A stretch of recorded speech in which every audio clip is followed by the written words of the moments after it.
Welcome to We Are Libertarians. I'm your host, Chris Spangle. We bring you all of the irreverence modern politics deserves while putting people before political parties. We examine current events from a libertarian perspective with the goal of leaving you better informed. Please be sure to rate and review us on iTunes, like us on Facebook, and subscribe at Patreon at WeAreLibertarians.com. In exchange for supporting our program, we give you all kinds of bonus content and free stuff. This show is crowdsourced, so you can send us news with the hashtag WALNews or in our Facebook group and our Discord channel, all of which you can find at WeAreLibertarians.com. We are always taking your questions and comments via email at editor@WeAreLibertarians.com. Please be warned that the show is raw, unedited, and authentic, so the language is sometimes strong and offensive. In this show, we're going to talk about what it's like to serve as an active duty military person.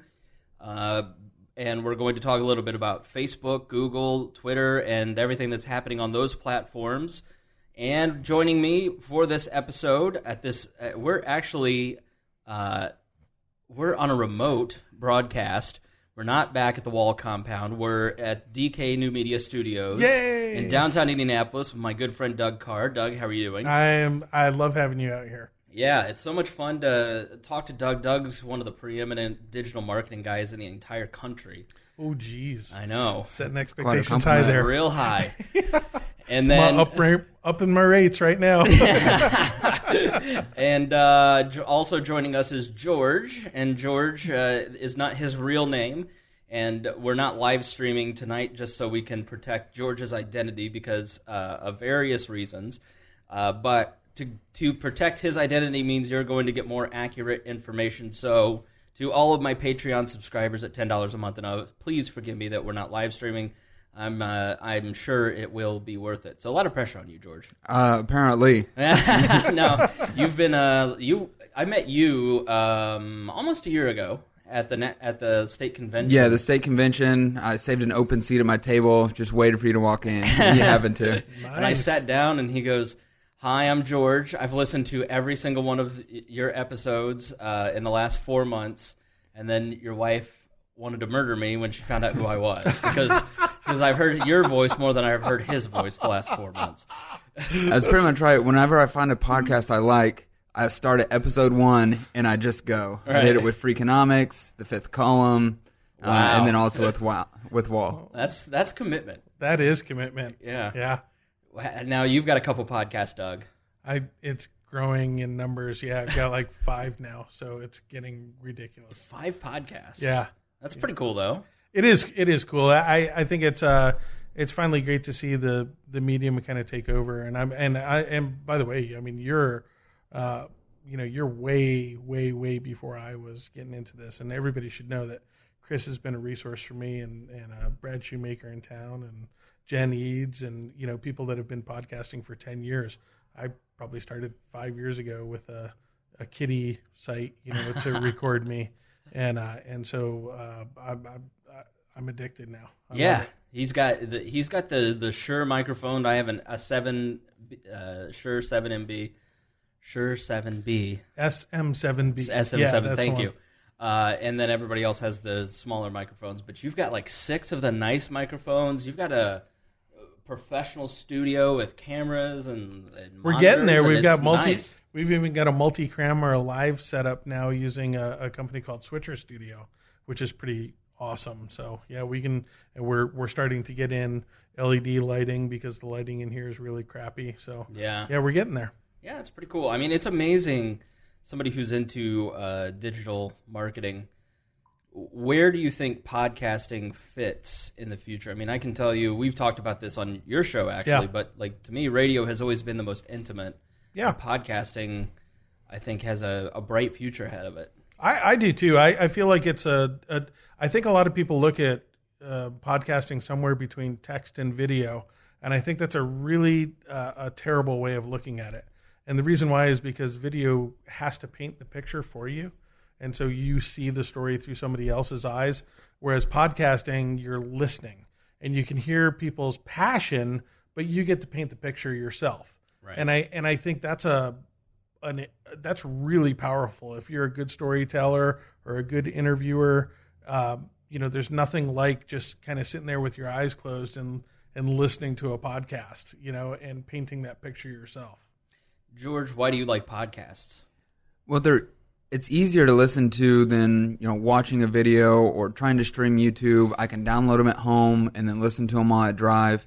I like to keep my mind really actively engaged. I'm not a big music person, and so podcast is a perfect fit for that. Yeah. Especially with anything political or religious based, I play them all the time. Sometimes my kids complain about it on the way to school and daycare because they're 5 and 2, and so they're a little bit boring for them. So I'll toss my other phone in the back and let them listen to Pandora. Yeah, it is interesting. I mean, I'm a mental creature too, and so for me, those active moments, like yesterday, I cleaned my entire house, and I had podcasts on the whole day, and I was listening to a variety of different kinds of shows, different types of topics, and it's great because, in radio, and I think I talked about this in the last episode, my broadcasting background, it's quick. Like the beat in my head is because you got 30 seconds to get your point out before you've got to go to somebody else. It's like you listen to Joe Rogan, and Joe Rogan, like, this is how this is kind of how Joe Rogan does an interview. Yeah. And what do you think about that? And it's much slower and it's much more deliberate. What's the Dan's history? The Dan? Yeah, Dan Hardcore History. Gosh, yeah, works of art. I have to put it at 2x. I mean, the guy is so slow. Those are works of art. They are. The Genghis Khan one. I just recommended that. I mean, just listen to it. It's so good. Yeah. But yeah, that's the beauty of podcasts, is that you can engage your mind while you're doing other things. Exactly. And you get to, you just don't, we could sit here for 30 minutes or in 2 hours, and we can have, as long as the conversation flows and the information is interesting, it's so great to have this platform. I mean, it's what I love, and it's exactly what I think the world needs right now, which is that conversation that has complexity to it. Well, I know we're going to talk about social media, but text, you lose the passion, you lose, I'm sarcastic as hell, so people might take that as anger or mean. Right. And whereas when you're actually having a conversation, people can hear in your voice whether you're stressed, upset, sarcastic, joking, whatever it is. And you can't sit, an LOL could mean a lot of things. It could mean I'm talking down to you. Right. Or it could mean that it was funny, or I'm sarcastic, or, and so voice is just incredibly powerful. Well, you're really at the mercy of the other person's perceptions too. Yeah. Like, I by nature am a sensitive person, and so I'll a lot of times take a comment as an attack. Wait a second, you're a podcaster and a libertarian, and you're sensitive? Yeah. How does this work? I joked today that I'm going to go vegan keto too, and CrossFit. Maybe society will accept it. No, so online, a lot of times I will take stuff that I just they didn't intend it to be a slam, but if I'm in a particularly insecure mood that day, I will take it a certain way, and I think that happens all the time online. I don't think I'm unique in that way. I think it just is. It's the way that the platform works, the way the written word, that back and forth, where it's just. I mean, Doug. There's a lot of conversation around social media with the psychology of social media and the psychology of Facebook and Twitter. I mean, can you kind of explain what that conversation is about right now? I just wrote about it recently. I just read a book that was really fascinating. It was on public shaming, and it was sincerely just a great read. I was down at a conference and somebody recommended it to me, and I actually listen to podcasts a lot more than I read now. But this is a book that I picked up, and I just couldn't put it back down. And part of the problem that we have right now is, especially with social shaming. So whether it's social justice or whether it's right now, everything is sexual harassment, and that's exploding online. The problem is that we're reaching an age where everybody's dark secrets are getting revealed, and we're dark people. We all have. I've said things to my daughter that I'm ashamed that I've said to her in anger or whatever. If there was a microphone on, or if she posted that to Facebook, I would probably go viral. Well, Mel Gibson was a great example of that. Absolutely. And so the problem that I see right now is that we have these stampedes online, and we have these stampedes, and there's not a happy ending to it. These people in the book, the public shaming book, these people literally lose their livelihoods. They don't get hired again because every recruiter is Googling their name. One lady even, she couldn't even get a date again. Jeannie Ann Sacco, you're talking about So You've Been Publicly Shamed by John Ronson. Yes. Which is a book we talked about a little bit last week, she's the woman who flew to South Africa, made the joke about AIDS, got off the plane, and her life has never been the same. Yeah, exactly. And the problem is that, I'll fully admit it here. Of course I've made jokes about AIDS. You know what I mean? Mm-hmm. In the comfort of friends and in a safe area, and not with the intent to be mean or anything else. And that's the problem is that these things take fire and the stampede goes, and then the record is there forever. Yeah. And so as a people, I really feel like we're going to have to learn that there isn't good people and bad people in the world. There's people at all levels in between. And you can be a bad person and go to jail and redeem yourself and feel sorry and someday become a really great person. Right. And you can be a great person that made a mistake one day and did something absolutely terrible or said something absolutely terrible. And as a people, we need to stop pointing our fingers at those people and wanting to shame them forever when, after we're done shaming, we go back and, somebody's, hitting their kid or doing something just as terrible or worse. And so the psychology of social media is really starting to scare me. We've been friends online for about a year now or something like that? And for probably almost 10. Really? You're somebody that I was watching your work as a marketer when I was at the Libertarian Party of Indiana 10 years ago. So that I'm absolutely transparent. I put it Yeah. out there. But I'll tell you, the last few years, I've cut back.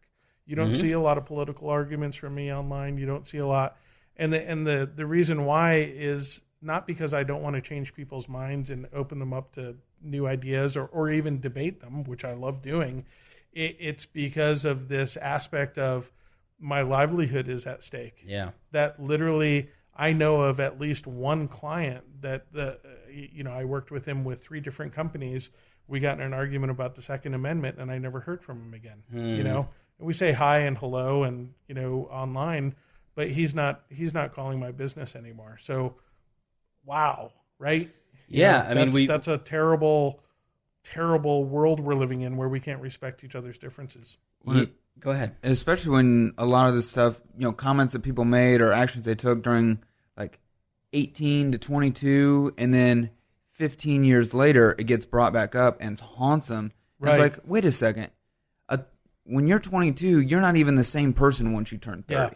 Yeah. When I look at myself when I was 21, 22, I'm almost unrecognizable. Exactly. And so to still try and use something that happened that long ago to destroy somebody, right, it's just unbelievable. And it does. A Google result is a Google result. It's as fresh as the day that it first took place. So it's I'm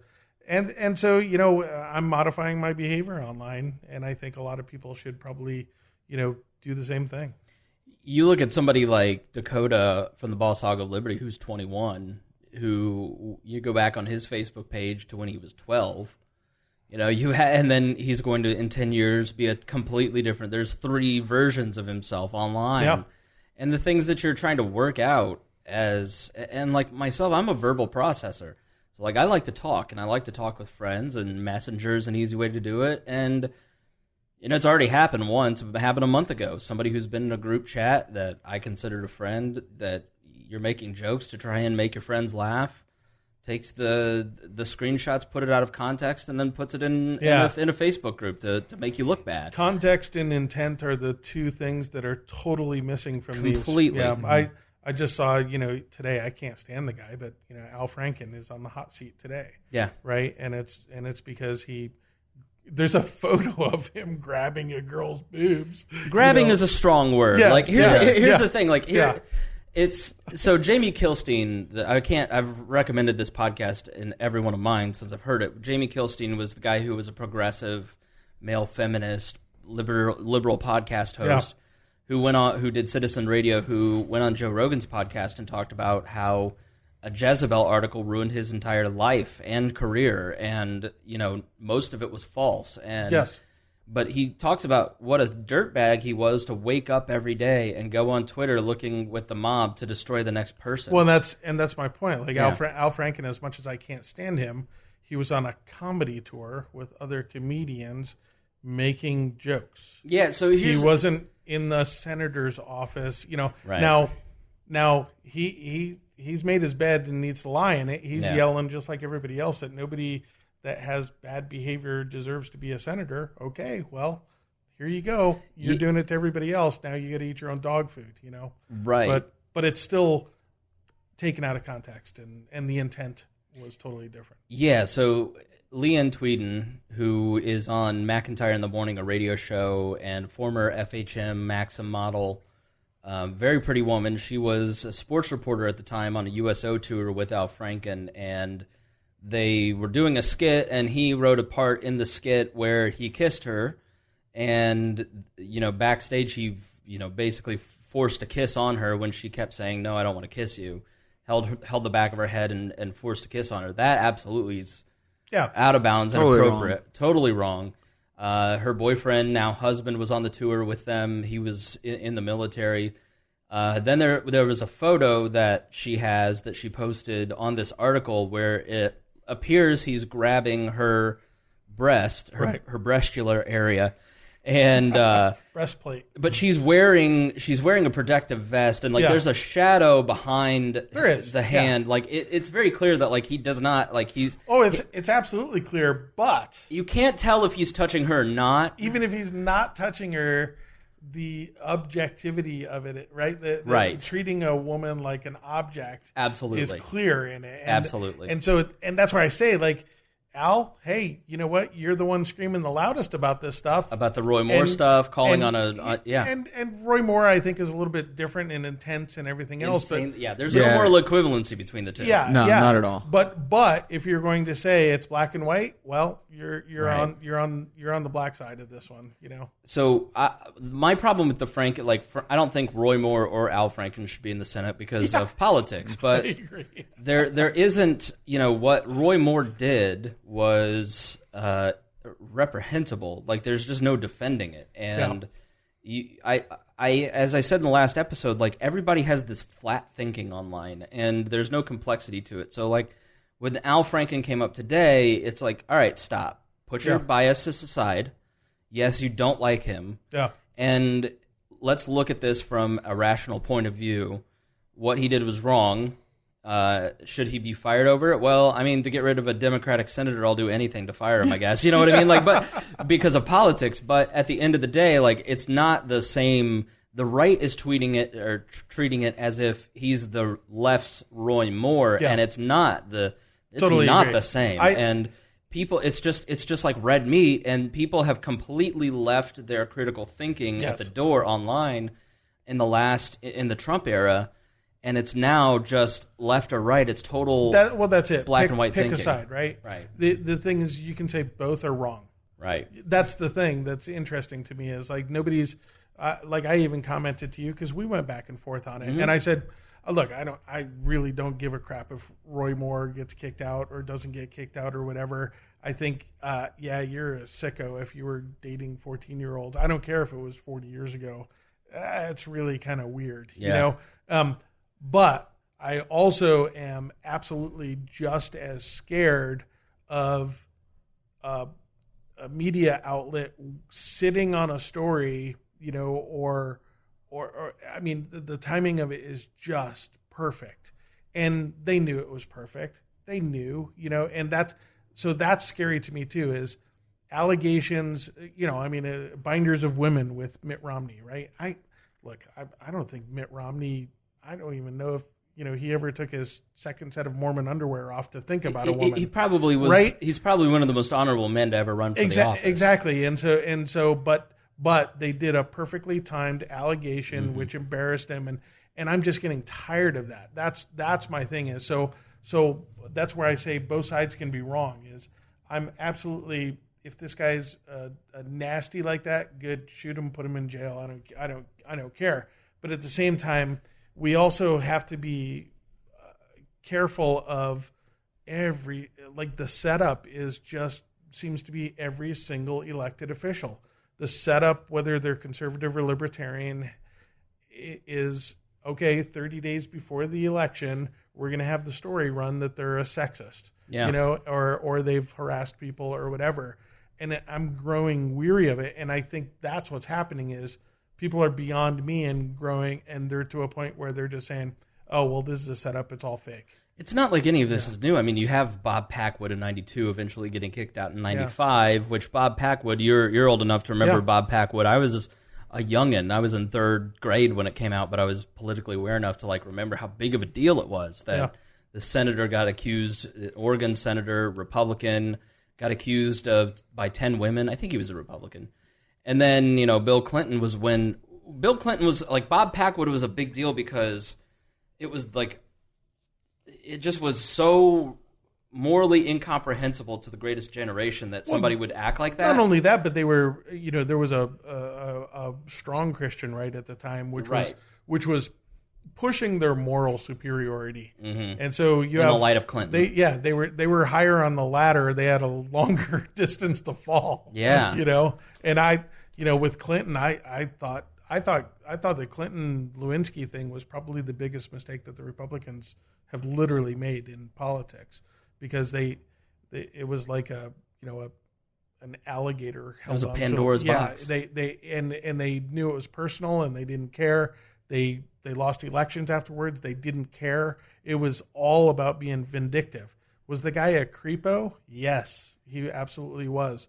But there was no reason to publicly, again, we're back to the shaming, publicly shame and embarrass him, for something that, if it was ongoing behavior, do an investigation, kick him out of office, lock him up, do whatever. But in this case, it was so publicly vindictive. That's all. It was just meant to shame. Well, and now the left's hypocrisy after all those years. I mean, Chelsea Handler tweeted out something along the lines of, wouldn't it be nice if people would believe an accuser?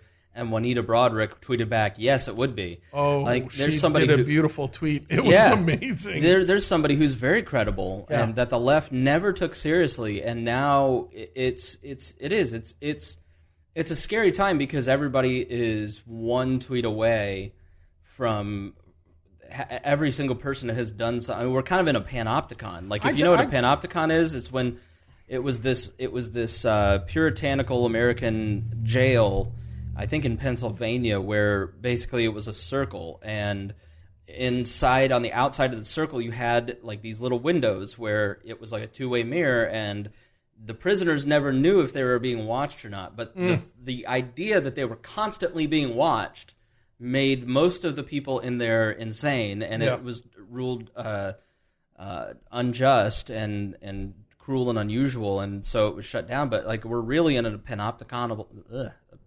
Our society's become a digital panopticon. No, I agree. It's very scary. I had my business partner was female, Jen Lisak. She owns Sapphire Strategy now, and our joke at the office was that one day she would own the business from the sexual harassment lawsuit, and there was nobody that I had greater love and respect for than Jen. But when the jokes flew, Right. And were they off color? Yes, they were off color. But Jen, in her heart, knew that if someone would have come in here again with intent or contextually, put her down because she was a woman, I would have been the first person to punch that person in the face, because she was someone that I looked up to, not looked over at, looked up to. And that's the thing is you can have these, we can have bad behavior and still be good people. Yeah. And what's interesting is that Vox released an article a couple days ago that they wanted to relook Bill Clinton's accusations. Mm-hmm. The sexual harassment ones, the sexual assault ones, Monica Lewinsky, that they're saying, well, maybe we should relook these. And it's like, no, wait a second. You're waiting until all this is going on, and then you're going to sneak in this article, oh, maybe Bill Clinton's a bad guy. We've known he's been a bad guy for a long time. And a year ago, during the election, when Hillary Clinton was running, you guys didn't want anything to do with any stores like well, that. That's I think where the right does have a edge is, if you're going to sit here and criticize every single Republican for being sexist and down on women and everything else, but then Hollywood is raping women, right. And well, guess what? Yeah, we're going to make a big deal out of it. I don't blame the right for doing that. But to your point, look, there's bad behavior everywhere, but you really have to take a look at and engage these people on a personal level and see whether, is this something that they truly are? Weinstein is a monster, right? Yeah, no doubt. We know that, right? And he deserves to be in jail. But does I don't even know another example. To Al Franken, is Al Franken a monster, or was the context that he was making a joke at the time and on tour and everything else? We need to be reasonable people because we all fall short. Yeah, and that's why I look at our own Facebook page, the We Are Libertarians main Facebook page, and my personal Facebook page, which you can find all of at wearelibertarians.com. Like I just see it's just black and white, right? I just see libertarians where we're supposed to be the deeper thinkers. We're supposed to have more compassion. We're supposed to not buy into bipolar thinking where it's one or the other. And there's just so many libertarians that are not using the brains that God gave them to really think about this stuff critically. And I think there's also a strain of libertarians that want to win at any costs, and they're more in the Republican Party because Libertarian Party people don't win. And we really talked about it a lot in depth last episode. There's two types of ways to think about this stuff. I don't care if it's like some writer basically said, during the Lewinsky stuff, I don't care what Bill did with Lewinsky. I'll blow him as long as he doesn't implement abortion. Yeah. It doesn't matter what the politicians do. It doesn't matter what their moral character is as long as they vote the right way. Right. Versus it's character matters it's the greater in society. Good, right? Right. Yeah. And so I have always taken the view that character matters and that I'm involved in politics because I want to build a better, more moral, more fair society, and you can only do that if you're a principled person. Yeah. And yes, you're going to fall short. Nobody's perfect. I mean, I've outlined my flaws on this show plenty of times. But there's no reason to give up your soul for Roy Moore. So I don't understand it. But I think reasonable people think that way. But I'll go back to I love calling it a stampede because that's what it is. Right? Is when everybody's running in a certain direction, screaming. You don't stop to ask for the facts and the context and the intent. You start running and screaming too. Yeah. And that's what happens online right now, and that's what happens with voters right now. If voters were reasonably intellectual, we would have good leaders. I got in an argument with Jeb Banner. He's an amazing guy, really a great guy, and he's on the left, and he knows that I fall, I don't know where I am, but right in some ways and libertarian in others. And I he was really, really just ashamed of, Donald Trump as a president. Mm-hmm. And my point was he's a perfect reflection of what America looks like right now. Yeah. Look at a Donald Trump tweet, which I laugh at most of them, but then look at the responses of higher up reasonable leaders in this country. And their behavior is just as juvenile in response. And I go, I don't see a difference. Nobody's taking the higher road. We've somehow fooled ourselves to think that, because we have cars and the internet, that we aren't the same people who... I'm reading a book by David Hackett Fisher about Paul Revere, a great book called Paul Revere's Ride. And they talked about Boston in the early 1700s. And, as you entered Boston's gates... the first thing you saw into this puritanical hamlet was the stocks and a noose and bones and a rusted cage with the bones of a slave in it. We seem to think that somehow we're not the same human beings, the same animals deep down that enjoyed going to watch a hanging in 1850.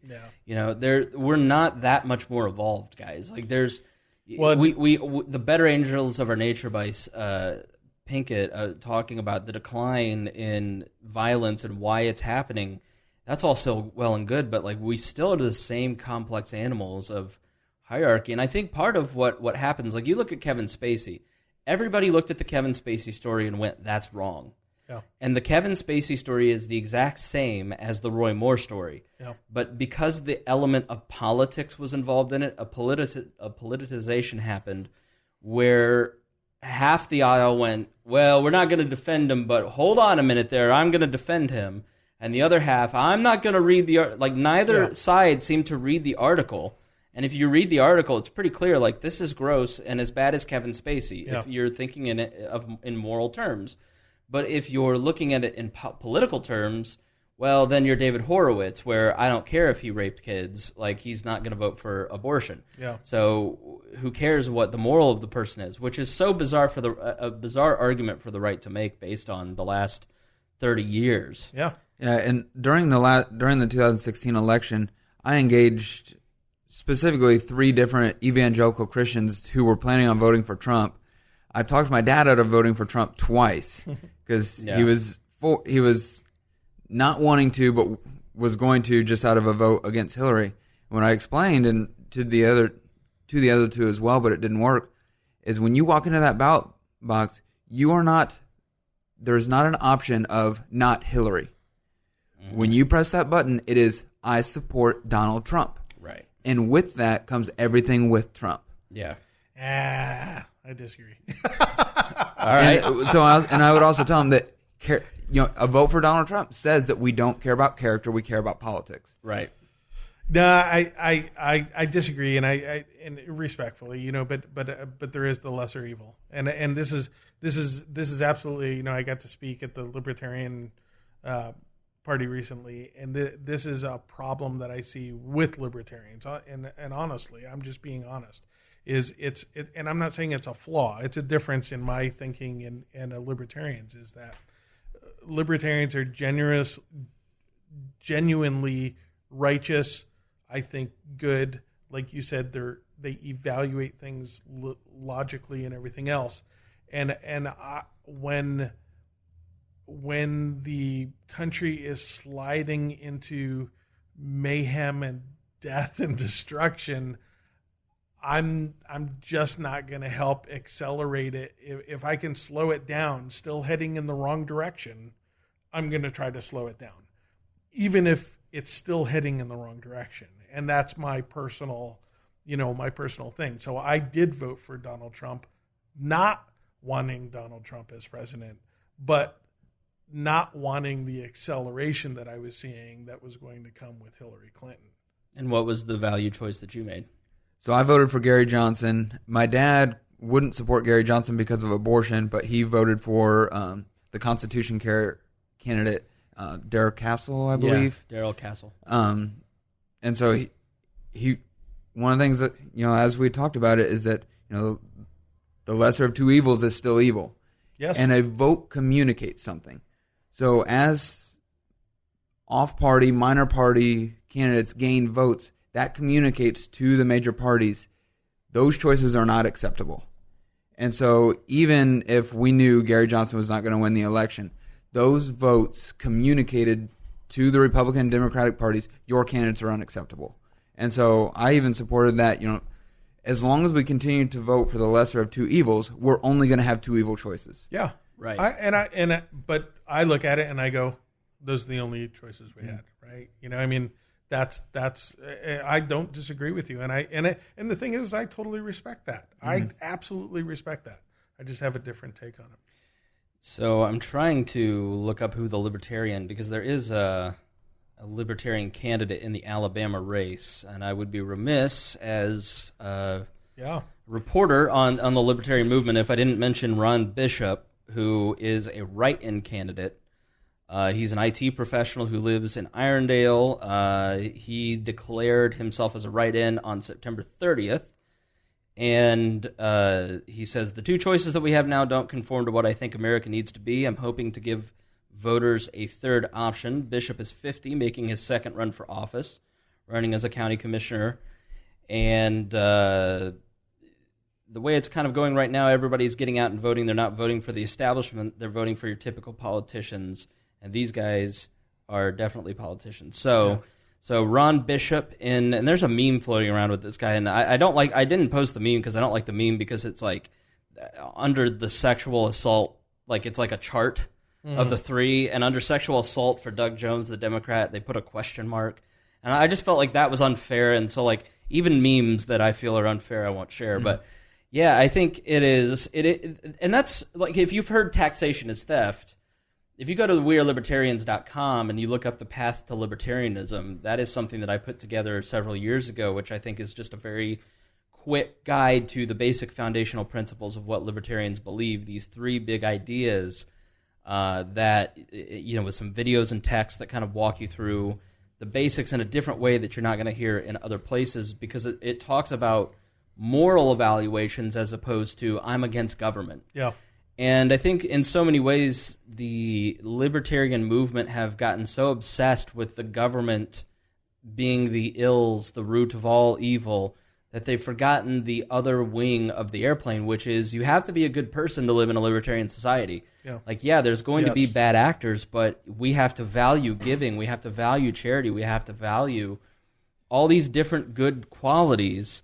So we can sit here and say on our moral high horse, like government steals, but you should talk about the positive principles instead of just taxation as theft.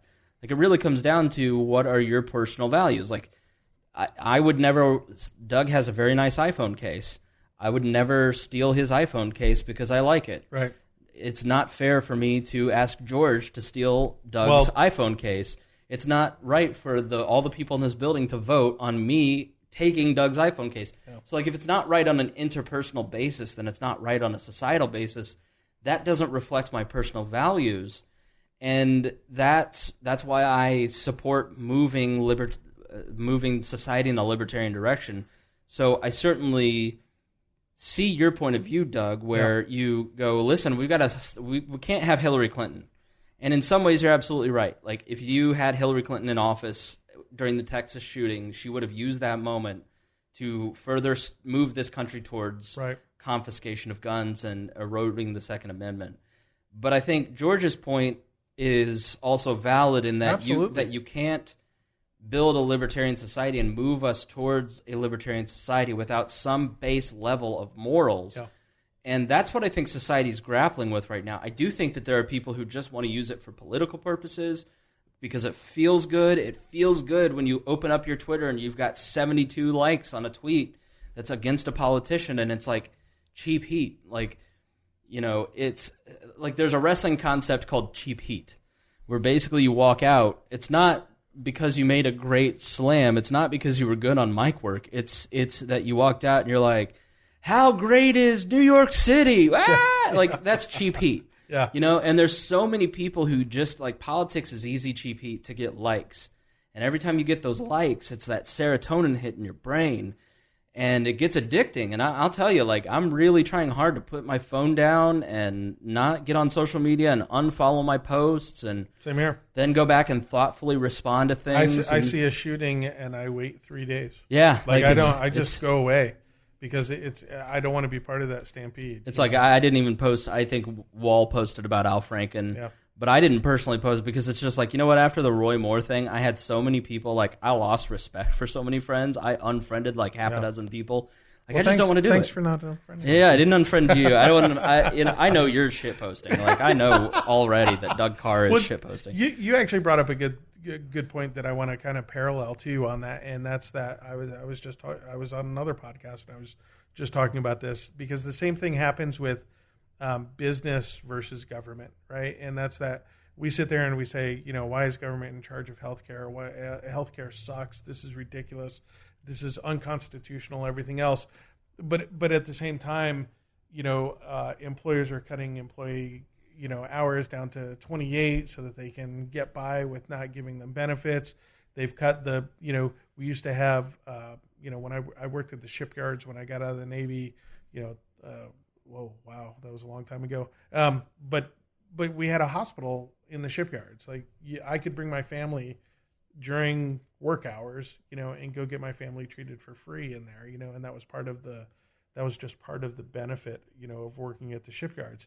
And I look at, I think that we've done the same thing on the corporate side of it, that we sit there and we scream and we yell about government wanting to take more taxes, but at the same time, we're not willing to sacrifice, some of our profit, to take care of our children, or to take care of the families that are working there. Right. And I think it's a very similar thing that, okay, if in a libertarian society, if you truly want government to stay out of all of this stuff, that means that you absolutely have to step up. Right. And people just, people reject that wholeheartedly. It's personal responsibility. No, for the other guy. Yeah, for the other guy, And so I love that you said that, because I very much feel the same way, that I have a responsibility as a business owner to be taking care of the people around me. A responsibility, not governed by law or anything like that, but just a human responsibility to take care of the people around me and make it a better place. Right. Yeah, and so my 5-year-old goes to a private school that its entrance is based on a variety of different factors. Race is one of them, but income level is another, and they tier their tuition accordingly. And so in effect, those that make more subsidize the tuition for those that don't. And I was explaining that, and so we pay about $10,000 a year for him to go to this school.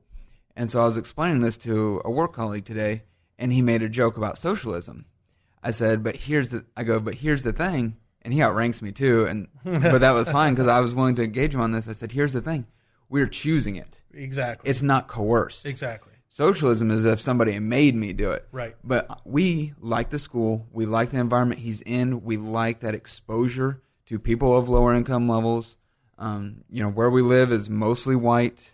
And so that's good for him to have that exposure to people that are different, that look different than him, talk different than him. And so we're happy to pay that extra money and support them so that they get a good education. Yep. Yeah, and that in this Paul Revere's book, I mean, it goes back to our founding too. These are basic fundamental principles of our nation's founding.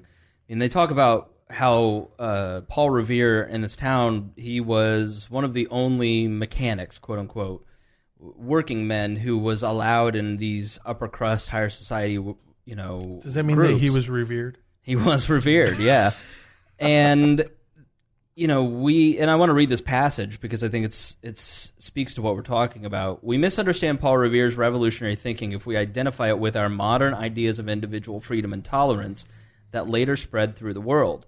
Bostonians had a very different attitude in 1775. Sam Adams often spoke of what he called the public liberty, or the liberty of America, or sometimes the liberty of Boston. Their idea of liberty, both a corporate and an individual possession, it had a double meaning in New England, akin to the Puritan idea of a special and general calling in Cotton Mather's Two Oars. Basically, you can't oars of a boat.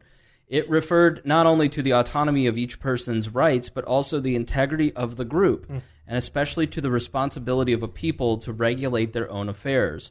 We remember the individual rights and forget the collective responsibilities. We tend to interpret Thomas Jefferson's ambiguous reference to the pursuit of happiness as an individual quest. But in 1774, Paul Revere's town meeting spoke of social happiness as its goal. So to achieve equality, to achieve liberty, you have to have a community mindset. And it's not socialism. And libertarians have this knee-jerk reaction against anything that if I read that, I'm sure there's somebody, Spangle's going to become a leftist, or I bet he's just a left libertarian. But it's selfless. It's not right. It's saying that I'm not gonna equate and measure other people against myself. I'm just going to give back. Right. Period. And I think that's where socialism is the measurement, right? It's you have someone totalitarian, you have something a system over you telling you what's fair. This isn't that. This is saying, you know what, I'm going to give back. If I want to give back 50% of my salary on an annual basis to charity, I can do that. If I want to give 10%, I can do that. But it's selfless, for the better of society. Well, and that's one thing that angers me about Marxism and communism is that kind of one of their keynote phrases is from each according to their ability, to each according to their need, which they stole from the book of Acts in Scripture, but they repurposed it to mean forceful. Right. Where in Acts, it was voluntary. Oh, I saw that Chris had a need. I had extra food that year, so I gave some to Chris. It was totally voluntary, and that's the difference that seems to get lost on a lot of people. It's funny, too, when you go back on all the verbiage, right? Back then a barn raising, right? A barn raising literally was, right? Everybody going, oh, John over here, his family needs our help to raise the barn. Nobody got paid. Nobody got, you all went over there and helped. Because at some point you're going to need a barn raised. Yeah, the other one that I always tell people about is marketing. Why do they call it marketing? Well, because it started in the market. It was people after Sunday, after taking their wagon and going an hour to church, bringing their stuff there and trading products, services, for each other, talking about what they could do for the other person and everything else. And that's the way it started. And government wasn't over top of that or anything and taxing every single transaction and all of that. It just happened. Yeah. And in this Paul Revere book, it is amazing how much of a freer society and a much more peaceful society they had. And you see in the difference between and obviously there's 15,000 people in Boston in this little hamlet, and I've been there. It's amazing how small Boston in the North End is. But you had a very peaceful society, and then but you still had fights, you still had all the things that come with human beings being involved. We're never going to get rid of that. We're never going to progress to the point where we erase all violence, where we erase all molestation, where we erase war totally. It's always going to exist because we're a fallen species. Right. But you do have a responsibility, and so I think it ties back into kind of what all this ties back into why you guys are here. Good marketing, community service, not leading with basically libertarians being assholes. And we've talked a little bit about Arvind Vora, who is the vice chair of the National Libertarian Party. And he made it his mission, as he does on every Memorial and Veterans Day, to lead the charge about just basically being anti-military, anti-soldier. And listen, it goes back to my personal beliefs are that I'm a non-interventionist, and I am anti-war. And I don't believe in war because I don't believe that violence solves the problems. I think it creates more problems. I think if anybody disagrees with that, let's look at the Middle East and ISIS and the rise of the fallout of our intervention in the Middle East through Iraq and Afghanistan. Obviously, George knows that better because he's actually been to Afghanistan, which we'll talk about. But, when you're trying to message and win people over, Doug is somebody who is libertarian curious and has libertarian leanings. I really like that. And George is somebody who is. Are you a Libertarian Party member? Or you? I donate to the state and county party. Never received a card. I don't know if I was supposed to, but I've never donated to the national party. Okay, why have you not donated to the national party? So I donated to Gary Johnson's actual campaign, and then as I was kind of starting to get more involved into the libertarian movement, it just so happened to be that the people that I was linking up with were part of the state party, and I had limited funds that I was willing to donate, and so it just kind of started there because I think most of the work needs done locally rather than nationally. Right. So he, like Arvin, after, and the bonus content this week is a discussion of the Indiana Libertarian Party passing a resolution saying Arvind Vora needs to resign because he doesn't represent us. And so you've got two people who served in the military here, and both of them contacted me after the Arvind stuff and said, hey, if you ever want somebody on to talk about what it's really like to be in the military, I'd love to have you on. And Arvind continues yesterday at 11 a.m., military recruiting is human trafficking. Let me ask this. All right, let's start with where you guys served, and then we'll get into your reactions to the comments. So let's start with, let's go age before beauty. Doug served first. Doug, What branch of the military? When did you serve? I was in the United States Navy. My dad was also in the Navy, so there was definitely some family traits there and respect there. But I joined in. I went to high school and was a terrible student. Didn't apply myself. Smoking pot, way too much. And while all of I went to a Catholic school, while all of my friends were, prepping for college, I knew that my parents did not have that money. I didn't know that I could just go get student loans. Honestly, I was totally ignorant of that. And I knew I was kind of wayward. I didn't have confidence in myself. I was really abusing myself, as a person. I wasn't happy with who I was. And so the opportunity came up to join the Navy, I think in 11th grade first. So I went to MEPS, which is basically an entrance point for the military. And I got turned down because I had a broken knee at the time. And so they did exploratory surgery on my knee over the next year. And then I wound up going in 1986. And I went to nuclear power school in Orlando, Florida. Got booted out to the still kept getting into trouble, still kept drinking and everything. You? Yeah. And got booted out to the fleet, got married, and then went to Norfolk, Virginia. I was on a destroyer in Norfolk, Virginia for about a year, and then went to Gator Navy, which is basically amphibious assault vehicles and everything in Little Creek, Virginia, and then served in Desert Storm, Desert Shield over there for 11 months. And I did a number of other missions. We did one of the biggest ones that we did was a humanitarian mission to Hurricane Hugo, and that's one that that's the one that I'm always surprised that I had another friend of mine that was kind of a military hater, and I told him, I said, the biggest mission that I went on besides Desert Storm, Desert Shield was a humanitarian mission, and he was like, military doesn't do humanitarian missions. And I was like, okay, well, here's the medal. And then, and then go, seriously, for anybody listening, go out to Wikipedia and look up the humanitarian medal, for the United States. And you'll see that literally multiple times every single year.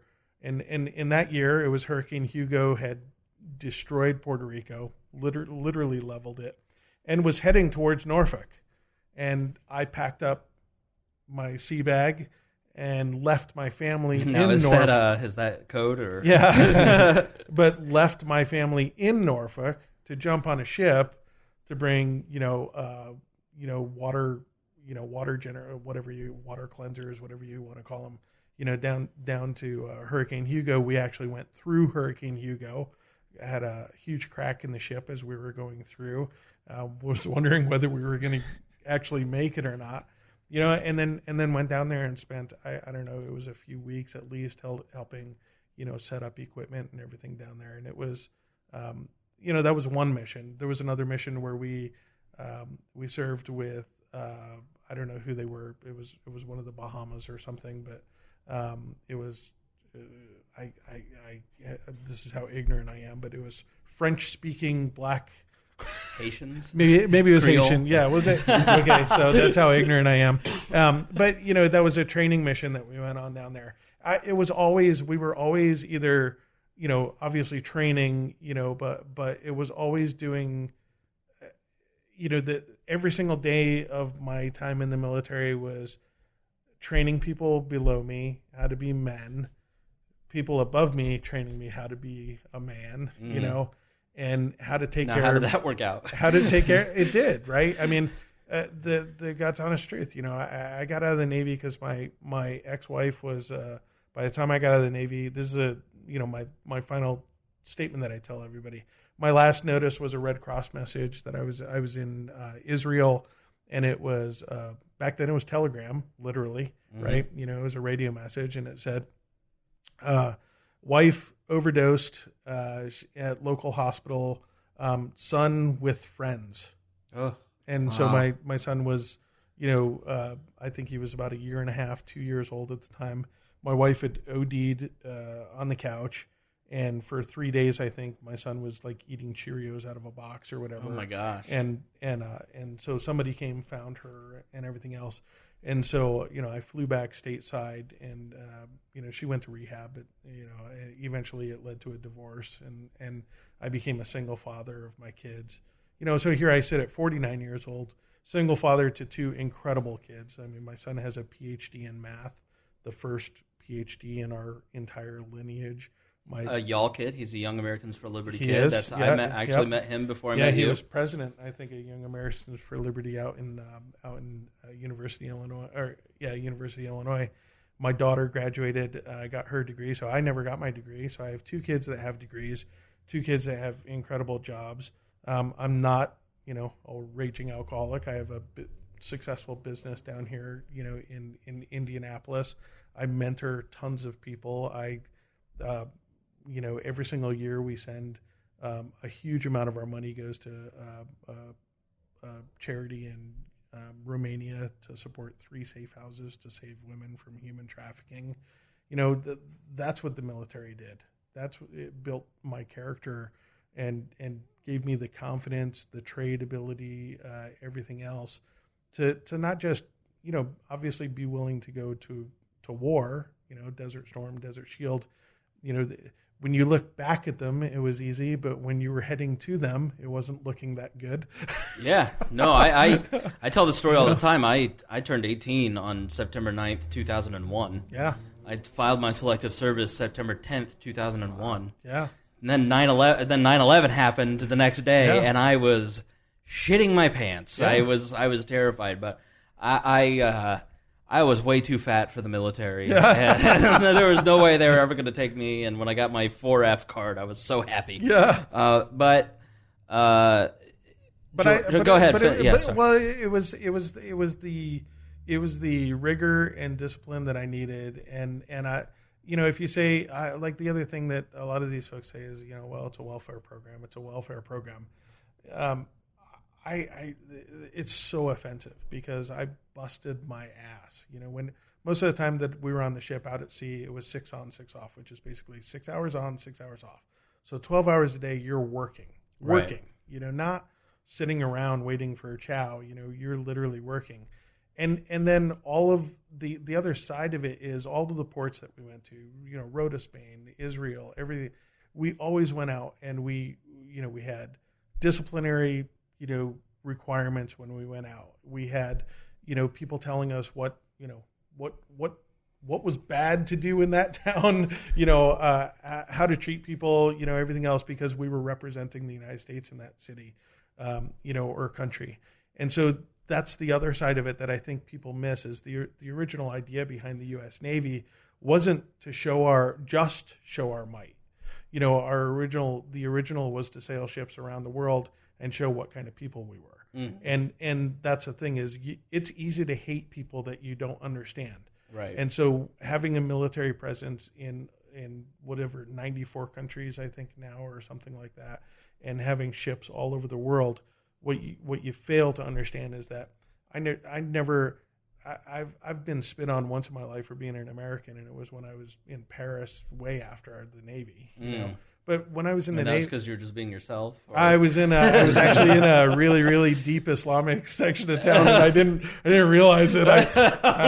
She asked if I was Canadian, and I said, "No, I'm American." Yeah, wrong answer.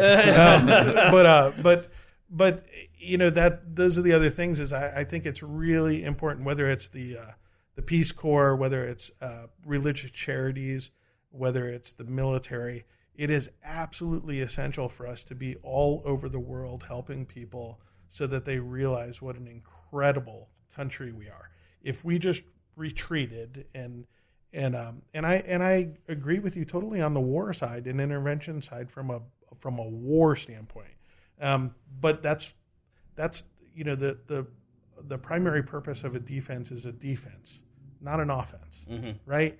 And it's our national defense.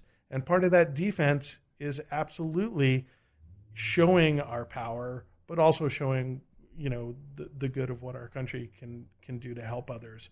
And you look at Afghanistan and Iraq, how many schools we built and how many people forget this. You know, Sure. they don't pay attention to that. But the problem with some of those schools, there's some of the stuff that you said in there, like some of the schools, for instance, like if you really study the schools in Afghanistan, before you and I go point, but there's several things in there that I want to counter, but I want to give George the opportunity to kind of introduce himself before we get into this discussion.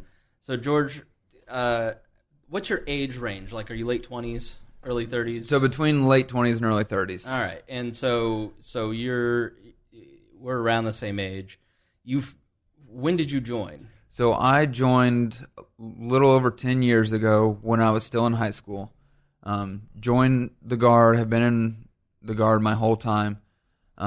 Went to ROTC while I was at college. So I enlisted first and then went to ROTC while I was in college and then commissioned into the Guard. Mm-hmm. Since college, I've spent most of my time working full-time for the National Guard. Mm-hmm. And so that's something that I think a lot of people, when they think of the National Guard, they just think of the 1 week a month, 2 weeks a year, but it takes a lot of full-time staff to support the people that come in just on the part-time. Yeah. And so I've done a variety of jobs working full-time for the National Guard. Deployed to Afghanistan in 2012. Ish. Yeah. There's enough people over there at 2012 that I think we'll be all right. Right, okay. But so I deployed to Afghanistan in 2012, and that was really when my kind of libertarian path started. Okay. It kind of started and waned throughout, but that was the first time that I voted third party because of a friend that was there. You know, Mitt Romney and Barack Obama were the two choices, and that was the first time I was like, I'm tired of lesser of two evil. And a friend told me, hey, there's this guy named Gary Johnson, used to be a governor, you should check him out. What was your I was in political Neo.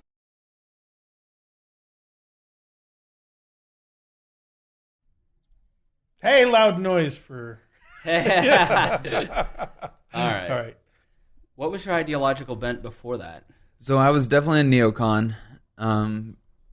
Always loved politics throughout high school, throughout college, and I went to a pretty liberal college, so being a conservative, wearing my NRA hat around on campus, I stuck out like a sore thumb and loved to engage and debate people during class, but I didn't have much depth to it. And so, you know, in 2008, didn't really like John McCain, but thought, he's not bad. Voted for him mostly on reputation than understanding him. Ron Paul had kind of started to intrigue me that, hey, maybe there's something to him, but I wasn't all the way there yet, most like on drug legalization and stuff like that. And then so we get to 2012, and it's like, all right, Mitt Romney is a terrible choice. Right. I supported Ron Paul throughout the campaign. Now, a lot of that campaign I spent overseas, so I wasn't able to experience a lot of it. But so then when it was coming time to the election, I was talking to one of my friends that was over there and said, you know, these two choices are terrible.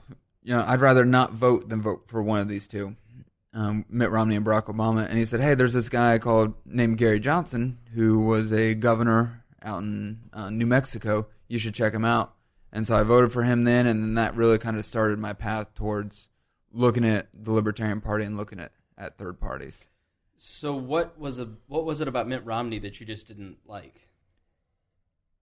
He just seemed so weak and shallow and way too politician-y. You were a good judge of character. Yeah. I missed it. I was like, hey, I think this guy's a pretty stand-up guy. Like, I think he's a genuinely good person, but I think I remember seeing him in 2007 here in Indianapolis, and he gave a press conference at the Indianapolis Motor Speedway, and there was like a place where they put him in the conference room, but it was very awkward because he was standing behind the sit-down desk. Yeah. And it was just input, question, output, talking point. He was so robotic, and he carried that. He didn't learn anything that next time around. But well, the big thing for me, the lesson learner for me was, when he went really toe to toe to go after Trump, I was literally just aghast because I was like, man, if you would have been this way with Obama, you probably would have won the election.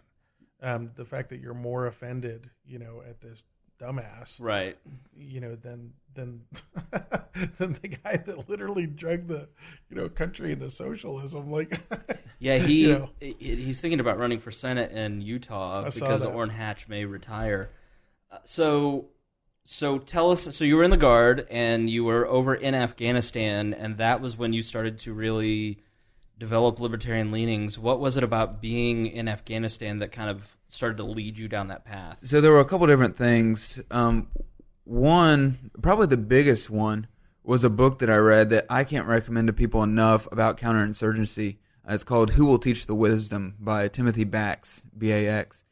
And I recommend it to anybody I talk to in the Guard. I just bought 5 copies of the book to give to some of my subordinates. And what he goes through, so he was in the Rhodesian Bush War, and he goes through kind of the start of his career and how they would drive around in these presence patrols and, flying the flag, letting everybody know they were there. And I'm reading that, I'm like, hey, that's what we do. Mm-hmm. Like almost every day we go through the briefing of the purpose of this operation is for a presence patrol. And so then I kept reading the book, and later there's a quote in the book from one of the locals that says, "A roaring lion catches no prey." Mm. I'm like, holy crap, that's so simple and brilliant, and it's absolutely what we do.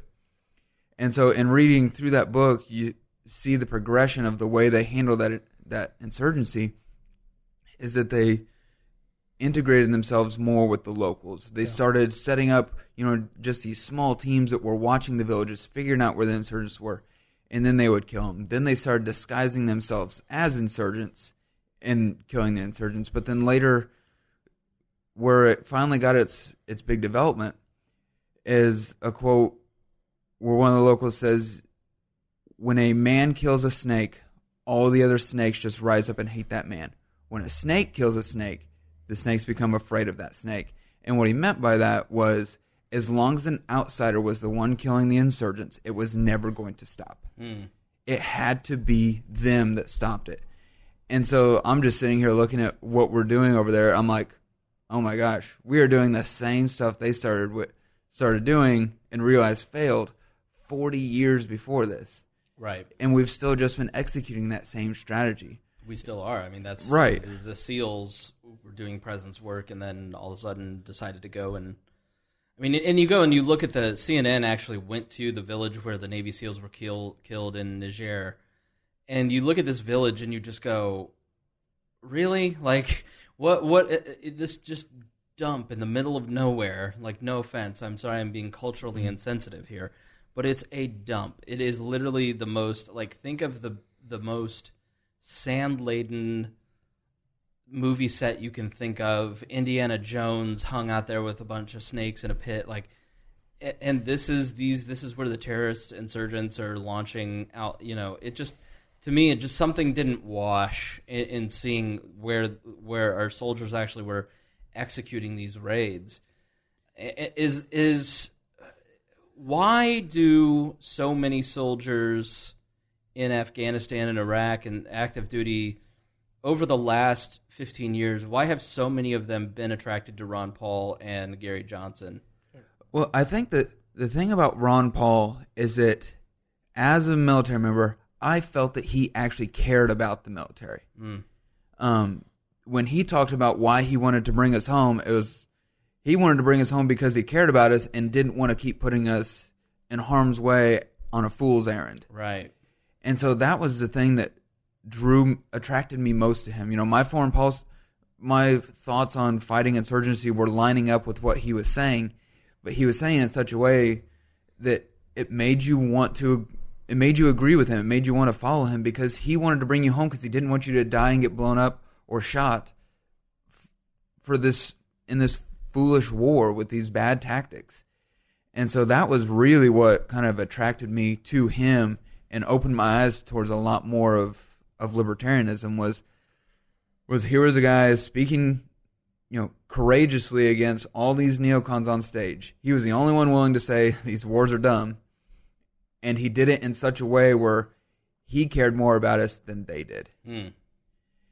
And now there's a point where we are the military. We have elected to sign up for this. When we need to be used, don't be afraid to use us. But make sure you're prudent about when you choose to use us. Right. The think that there have been wars in our history that were just, but most of them were unjust. And so that's kind of really the friction point of what I see with a lot of the neocons, that they love to trumpet their support for the military, but they're abusing us with the way they send us out. Sure. It's interesting because I am not a neocon, and I'm pretty much an all or nothing military guy. I agree with you that, like, I don't want politicians running wars. I want when we get to a point where we have to go to war, I want our military leaders running the war and then coming back saying, we killed everything. It's done. Yeah, you're a Greg Lynn's libertarian. Make sure it's glass before you leave. Yeah, but the thing is, I had the pleasure, and it's just good timing with this. Last night I got to see the premiere of a movie called No Greater Love, and you can go to nogreaterlovemovie.com. And these are guys in the 101st Airborne that were over in the worst sections of Afghanistan. It was after like Restrepo, and if you've seen that, that one. And then the guys that actually there, we interviewed one of them, Tom, on the show last week, Purple Heart winner. And the thing is when they were over there, they were in the worst section of Afghanistan, very, very worst. Literally, this was a place that Russia lost, to the insurgency there. Mm-hmm. And the thing, I would recommend the movie was it's historic because it was done by a chaplain that carried a camera, and then the troops that carried GoPros. And so there's no outside producer. There's this was their story. And then they show you the camaraderie of war, what these guys went through, and then coming back even, and the hope for them. But one of the things that these guys really said, and this is where I believe too, is they didn't say this, but I'll say it, is these people declared war on us.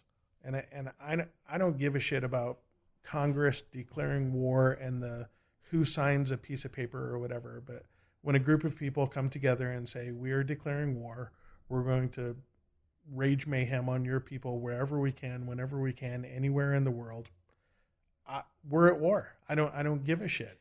And let me finish. Right, okay.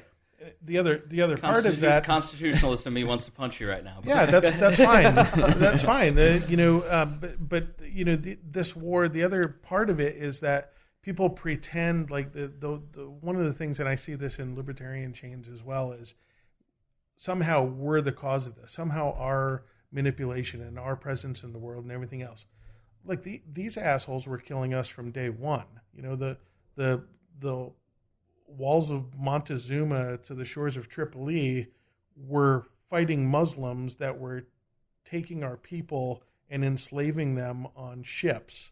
And so from day one of our military, these people were killing each other long before America was even around. So somehow saying that these barbaric people that have been killing everybody that came into their, that in there, and it's the other side of it is these are not people going to school on Monday and taking classes and looking forward to college. These people are 1,000 years behind us, and they recognize terror, they recognize horror.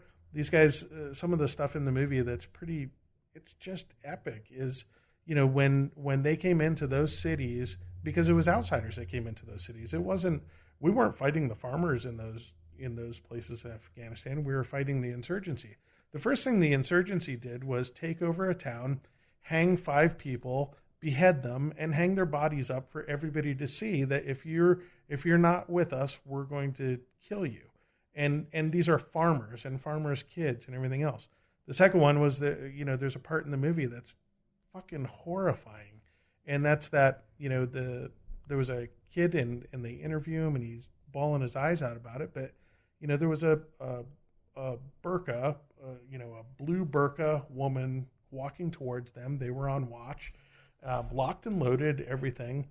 And, which was really weird because 1, women don't walk alone. And then 2, she was wearing a bright dress, which was pretty bizarre. And so they radioed and they said, do we have permission to, shoot? And they said, no, you don't have permission to shoot.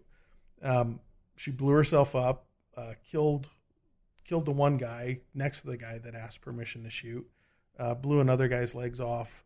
And then these guys that were in this, in this group had to come in, the 101st came in and did a body search, looking for her, looking for every part of her body so that they could put this story together. Winds up, it was a 13-year-old mentally handicapped girl that was a villager's daughter that they strapped the bomb on, these guys did, and had her, walk towards him and pull the thing.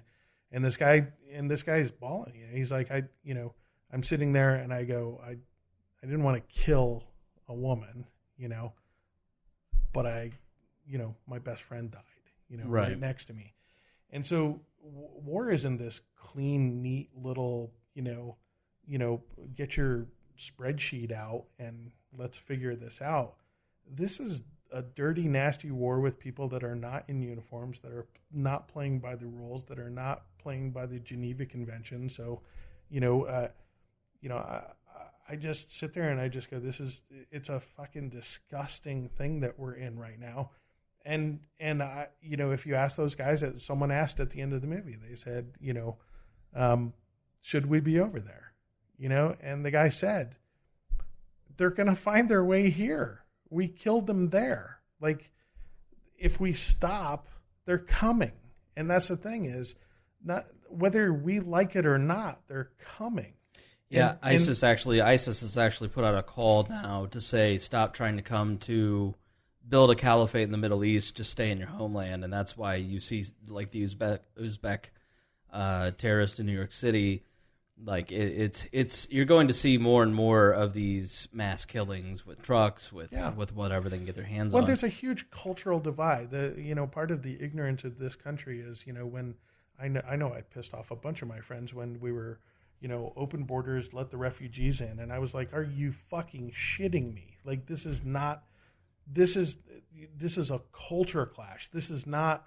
You don't take people that treat women as secondary citizens and throw gays off of roofs and welcome them into your home.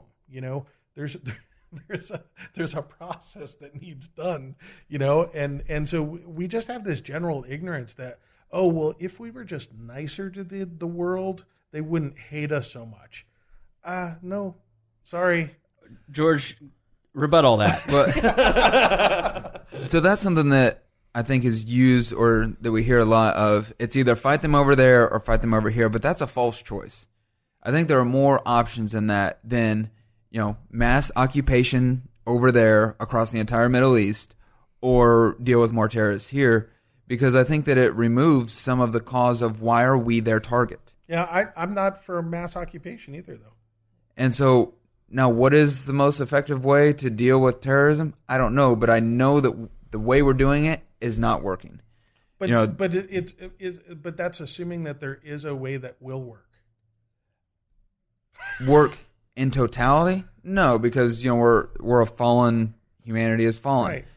But what is the most effective way to minimize it, reduce it? That's a hard question, for sure. Right. But the way that we institute our foreign policy of everything is in the United States national security interests. We've changed what national security means to encompass everything that happens in the world affects the U.S. national security. And because of that, we then justify to ourselves doing whatever we want, wherever we want, and saying, hey, it's our national security interests. Well, we also benefit from that too. Right? Oh, of course. I mean, let's not pretend, the fact that we're sitting here safe and sound and everything, part of it is that we go beat the crap out of, people that we disagree with around the world, and we infiltrate their politicians, and we pay off bad people. Well, essentially, to what you're saying is the post World War II world, the military superpower of the United States is we built the biggest military in the history of the universe, likely, and it's as big as every military on the planet put together at this point. That threat, that might. Well, we spend more money. Let's not the biggest. It's Well, I know. China has more soldiers, of course, but more might. It neutralizes and atrophies other people, and it creates resentment. Well, you guys might be surprised to find out that I would love to see the military defense budget be hacked. Sure, I am not a. Part of the other experience of being a veteran was seeing the waste, the absolute terrible, terrible waste that. When people raise the flag of patriotism and say, "Look, I'm going to increase the military budget," that makes me cringe. Give me examples of waste. Sure. I was on the USS Spartanburg County, and we were ordered to empty out a room on the ship. They wanted to make an office out of it. You're on a ship in the middle of the ocean. So empty out this room, a room with tens of thousands, hundreds of thousands of dollars worth of equipment in there. What do you think they were telling us to do? Throw it in the ocean. Throw it in the ocean. Yes, and we threw it in the ocean. And so they're not telling us to throw it in the ocean, but they're telling us to throw it in the ocean. When I was on the USS Kuntz in Philadelphia Naval Shipyards, anything that was left on the ship during decommissioning had to be inventoried. Do you think there was anything left on that ship to be inventoried? Right. No. And so there's things Meaning it just found a new home in somebody's garage? On the bottom of the ocean, in somebody's garage, wherever it was. And so I, part of my, that's where I'm, from a libertarian standpoint is I do believe in constraints. That in a time of war, lift the constraints that, again, let the battle be, done. But in a time of peace, this ridiculous notion that we don't have enough money invested in our military is just ridiculous. Now, you want to talk about military pay for members? Sure, let's talk about that. But let's track down every dollar. Well, yeah, I mean, just for instance, going into Iraq, where you didn't have the right plates on the Humvees, and it cost hundreds of soldiers' lives in IEDs when we're spending $2 billion on a fighter jet we don't need. What were some of the ways that you experienced, George? But I want to add something to that. There's this thing called mil-spec, and military specifications. Mil-spec, in my opinion, and this is going to piss veterans off or whatever, is mil-spec is that great way to keep other contractors the hell out of your contract. And that's that. Come up with 42 different ways to test a screw so that nobody compete with you on selling a $400 screw to the military. And so it winds up being this welfare program for corporations, and politicians are literally too weak to stop it. Yeah. Because when you're sitting in Western Pennsylvania, and you've got 10,000 people that are working at a tank plant, and I'm just making that up. That's not a true story, and we've got these tanks literally going into warehouses where they dry up and they're never used because we're not going to have a tank battle like that. Right. But these politicians are too weak-kneed to say we need to cut that out of the budget because they're going to now all of a sudden unemployment's. I mean, that's why Obama, as non, military friendly as he was, you didn't see him cut it. Mm-hmm. Why didn't he cut it? Because the unemployment rate would have skyrocketed if military defense contractors had to start all of a sudden closing their doors. What's some of the ways you saw, George? So what I see as being, I think, probably most damaging and pervasive as far as waste is concerned is the way the military views the spending of money in their budgets. So any business that has a budget, if you're given a budget of $1 million for a project and you come in at $500,000, people are high-fiving you because you just saved the company $500,000. Mm-hmm. You do that in the military, and they say, well, now you got to go figure out how to spend that $500,000. Yeah. You are borderline reprimanded for turning money in. I'll tell you that was Desert Storm, Desert Shield. Prior to Desert Storm, Desert Shield, the ship that I was on was constantly having breakdowns where we did not have budget to fix things. Constantly. We were not ready. And so, but when Desert Storm, Desert Shield went through, we had open shit. It was open shit season, which basically meant you didn't have to get an authorizing signature. You could go buy whatever you wanted. And that's when I started to see that was all of a sudden they did hold. It was a lot like a budget, for a company, before Desert Storm, Desert Shield. And people were demoted if they spent the money wrong and didn't maintain operational readiness and everything else. Right. After Desert Storm, Desert Shield, it was everybody, and they raised the Patriot flag, right? We open up the floodgates. Yeah, that's how I remember the hammer, the $8 million hammer, and the $5,000 ashtray or whatever. And I've sat in meetings before. So the federal fiscal year ends on September 30th of every year. I've sat in meetings where mid-August, early September, they're saying, we've still got this much money left. How are we going to spend it? It's terrible. And especially when you get down kind of to some of the lower levels, each level up kept a little cut for themselves just in case. It's kind of an emergency budget. Well, if they didn't spend it at the end of the year, all of a sudden all this money just comes flooding down, and they're saying, how are you going to spend this money? How are you going to spend this money? And you can't turn it back. They won't let you turn it back in. And even people that are trying to be prudent with the government's money are sitting there saying, let's spend it on things that we need. Let's not waste it, but we have to spend it. That's how it is in congressional offices too, where Rand Paul gets, he sends it back every year, and so he gets, but in every other congressional office. Let's not lie. I mean, I worked for big corporate America, and it's they all the do same it way too. Yeah. And so that's something that I've challenged people on before too, where they would say, well, if we don't spend it, we won't get the money next year. And I say, has anybody ever tried that? Right. But that's the belief It's a great of, even when it comes down to ammunition. Oh, we got to shoot this ammunition because if we don't and we ask for it next year, then we won't get it. It's like, how do you know? Are they really going to withhold ammunition that you're asking for because you were prudent? Yeah. Because you were prudent with it the year before? Let's try it. So I want to go back to some of Doug's points because I can hear the speakers of every libertarian being lit on fire based on pretty much. And I imagine you, as Doug was talking about, non-interventionism and foreign power. Hold on. Well, I want to say to you, though, I do believe Congress should declare war. Sure. I absolutely. As soon as someone says we're going to war with you, I believe they should go find their balls. Right. And go vote yes to war and go do the job and get it over. Instead of these vague defense authorization acts that are broad, or like the idea that Donald Trump is the only person on the planet that has the power to fire that. Like, it's ridiculous. There's no sense that the president of the United States, especially a Donald Trump, should be the only person to turn the key for nuclear weapons. Yeah. I turned into Bush there. Nuclear. Now, so George,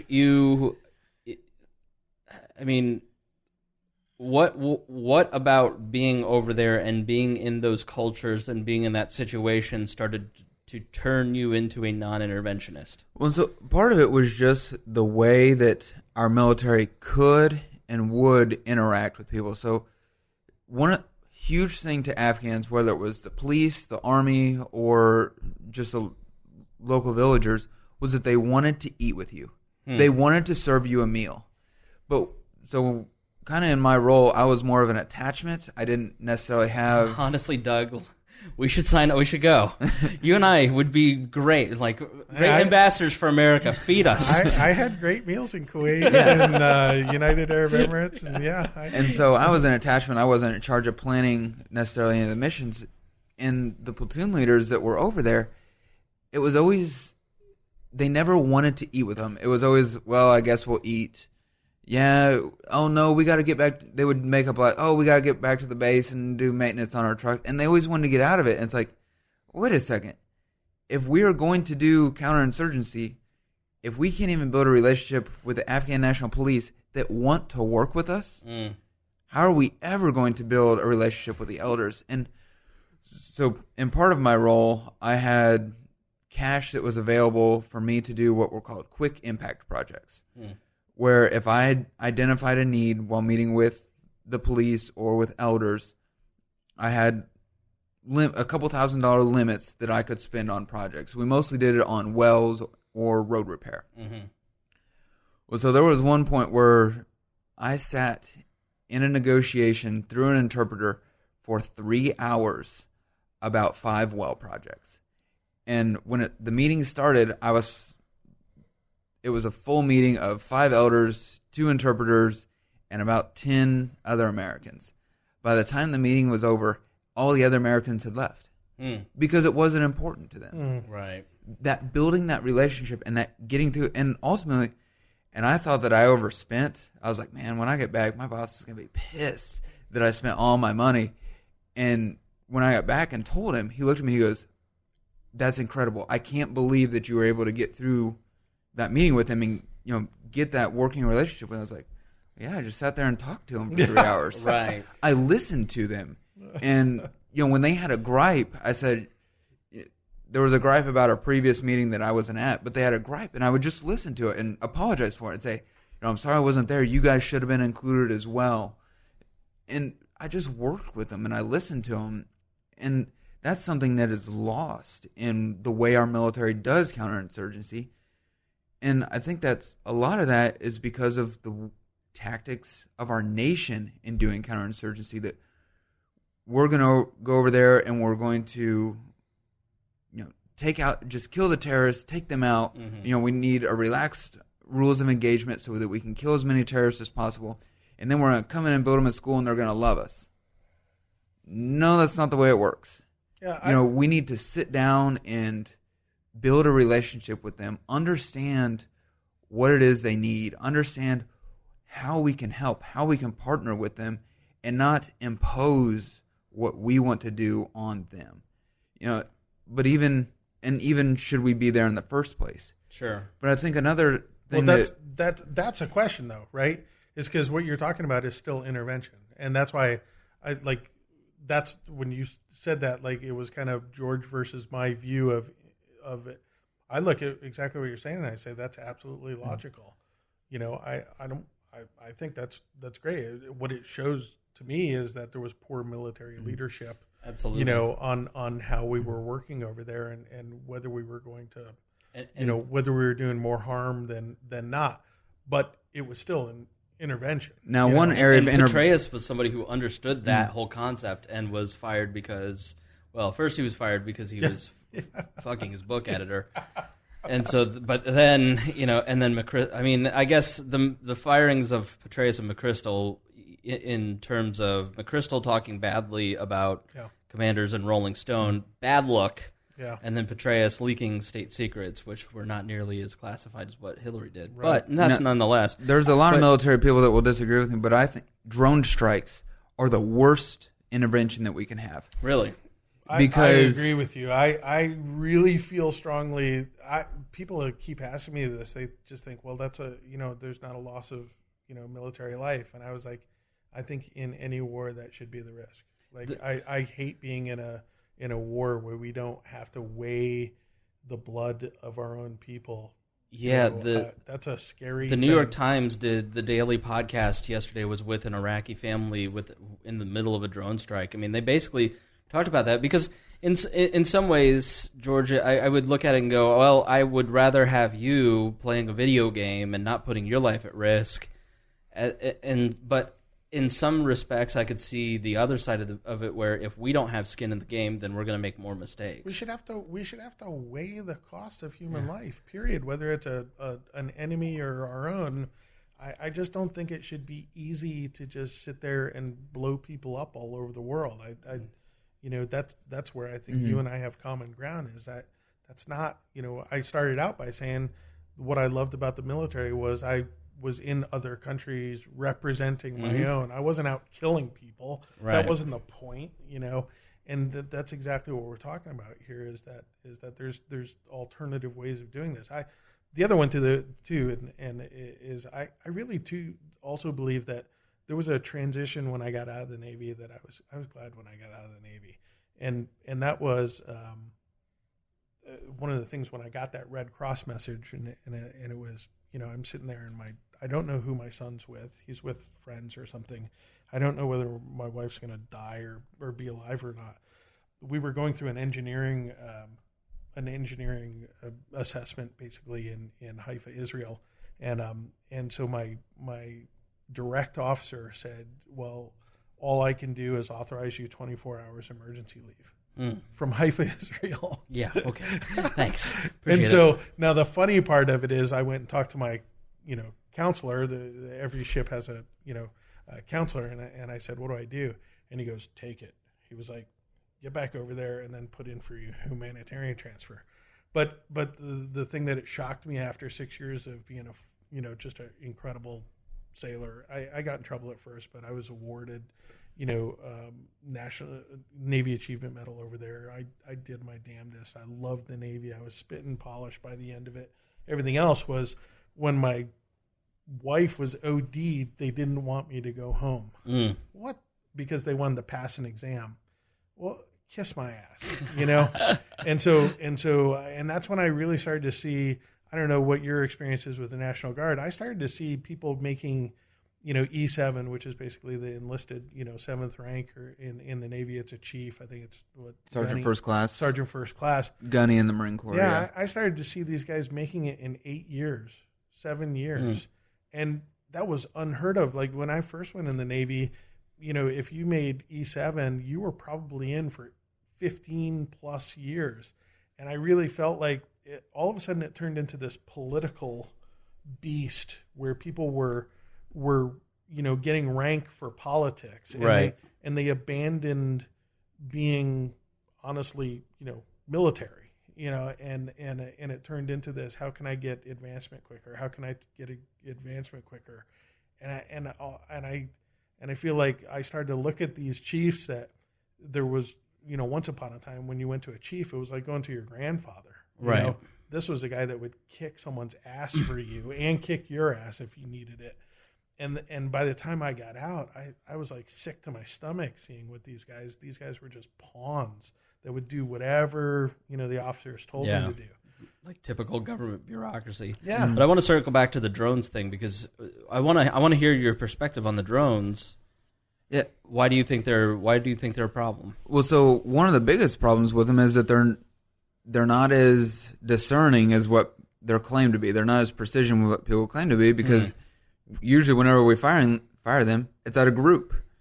And so you don't have positive identification on everybody within that group. Now, the Obama, including the current one, the past 3 administrations will just kind of group all the military-age males. Those were terrorists. No civilians were killed. It's like, come on. From up there, you don't know that. Right. There's no way of knowing that. Any women were killed? Well, they were probably a part of it. They might have been. But from up there, you don't know that. And just what it communicates to the people down there that they have to constantly be in fear of having that dropped on them.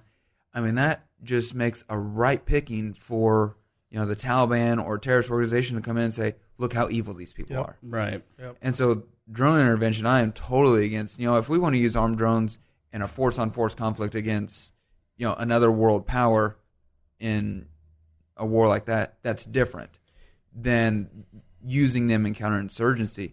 And so how do we solve an insurgency problem, a terrorism problem? I don't know, but coming in primarily with force isn't the right answer, especially an impersonal force like that. Now, you guys talked about a couple episodes ago, Niger and us being over there, and just kind of in general, our training partnerships. Probably what I would guess most people, even within the Guard, almost nobody outside the Guard knows that most National Guard states have as 1 or 2 foreign countries that they are state partners with. And so they will send people over to that country to train, and then that country will send people to us to train. So like in Ohio, their state partners are Hungary and Serbia. And so they will do a lot of cross-training. That is an area where I think that we can help, build good partnerships, help stave off some of those negative aspects of terrorism because of the way we're kind of helping each other out. It's a partnership. We're learning more about each other. I mean, whenever they come here, whenever we go there, cultural integration and understanding is a major part of it. Yeah. So it sounds exactly kind of like what we talk about on this program all the time, which is human-to-human contact is what breeds good feelings. And separating, isolating, ostracizing, demonizing, and then doing things that reinforce that notion are kind of what's happening in a lot of these places. So, and it goes back to like in Japan when we dropped the bomb.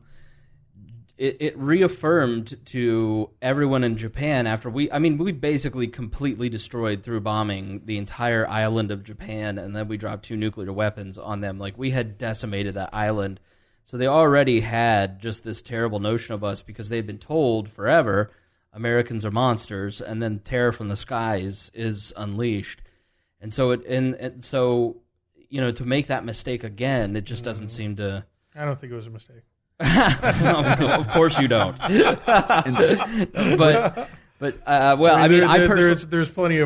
There's plenty of horrors in that aren't that people aren't educated on from coming the opposite. I mean, millions of Chinese just absolutely decimated. So read the Japanese infestation of the Koreas, but no. So I mean, as somebody who has been there, do you think, George, that we should be there? I mean, in what capacity should the American military continue to be in a place like Afghanistan? Certainly not a large capacity. Whether we should be there at all, I'm a little bit up in the air on. I can see both sides of it. That we're 16 years in. We have we've literally not made progress. Except that the Taliban isn't in full control. Other than that, we haven't made any progress. I saw something from Reason earlier that this year was their highest yield in opium. Okay, the area I was in 2012 is now under the hands of the Taliban again. At least it was for a period about a year ago. And so, certainly with the same strategy, we should not be there. If we need to mostly pull out and then relook at a new strategy and send a little bit back in, that reflects that partnership building element to it, then that's a maybe. Now, if they don't want our help, there has to be a certain point where we say, okay, this is the choice that you guys have made. If you don't want our help, if you're going to succumb to, the temptations of the Taliban, you can have it. If you want to live under terror, you can have it. Hold on just a second. But it doesn't stop at the borders. I want to ask something directly about that, because one of the things that I've always heard about the problem, why the Taliban comes back in, is that Americans, even though we are there, everybody says, well, what if we pull out and we abandon them, and then it's the Taliban will infest it. But the problem is that Americans, in the eyes of many of the villagers, don't keep their word, because they do things like not follow through on promises, or if they build a school, it's a photo op, and then the school collapses, and it's not even a real school. It's got dirt floors, and it's just a weird concrete structure. Well, it's because we don't know who they are. Right. The cultural training is just, it's so basic. It's a couple-hour PowerPoint slide that's our cultural training. For soldiers that go over there. We had this interactive thing to try and learn a little bit of the language that was absolutely pointless. After you walked away from it, you didn't remember a single thing that you had learned, and so it was just useless. And so one of the little quips of wisdom from that book that I referenced earlier, he says, if you do not understand my customs, you will not understand who I am or what I am. And that is the fatal flaw in the way we view things.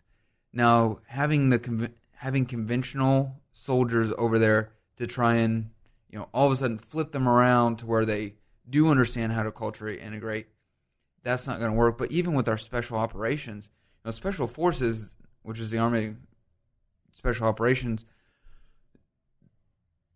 counterinsurgency, integrating with the culture, that's one of the things they're trained on. But they, over there, from what I saw, they did more direct action raids type stuff than they did cultural integration. As far as living with them, they lived on their own compound. They weren't totally integrated with the populace. They were rolling around in SUVs or Polaris Rangers that had machine guns on them. They're wearing all their kit, rolling around, and so you can't integrate with somebody while you have a machine gun. So the idea that we look like an unreliable partner to them is probably an aggressive partner. Aggressive, okay. But there's not one people over there. There's multiple people over there, and I think like watching that movie last night and listening to those guys really opened my eyes to this, that we're not dealing with one person when we're in an outpost in Afghanistan. We're dealing with the native people that are just trying to farm and live their lives peacefully. And then we're dealing with insurgents that are terrorizing those people and want to kill us and are using them, as human shields, as suicide bombers, as everything else. And so it's not as easy as just, we'll get to go in, because, these guys in this movie, they said the people loved them. What they hated was that we did leave, and so we protected them. We got the Taliban out. That was great. They got to go take care of their farms. They got to start all over again. They got peace. And then what would happen? Change presidents, change general, change whatever. And we pull out, and the Taliban comes right back. Have you seen in. War Machine on Netflix? Either of you? I highly recommend it. It's basically along those concepts. So what's the solution? Well, that's what I say. The thing is that's where I think we talk a lot about what we're doing wrong, but I don't know that it's wrong. I don't. That's the thing, is we don't know that it's wrong.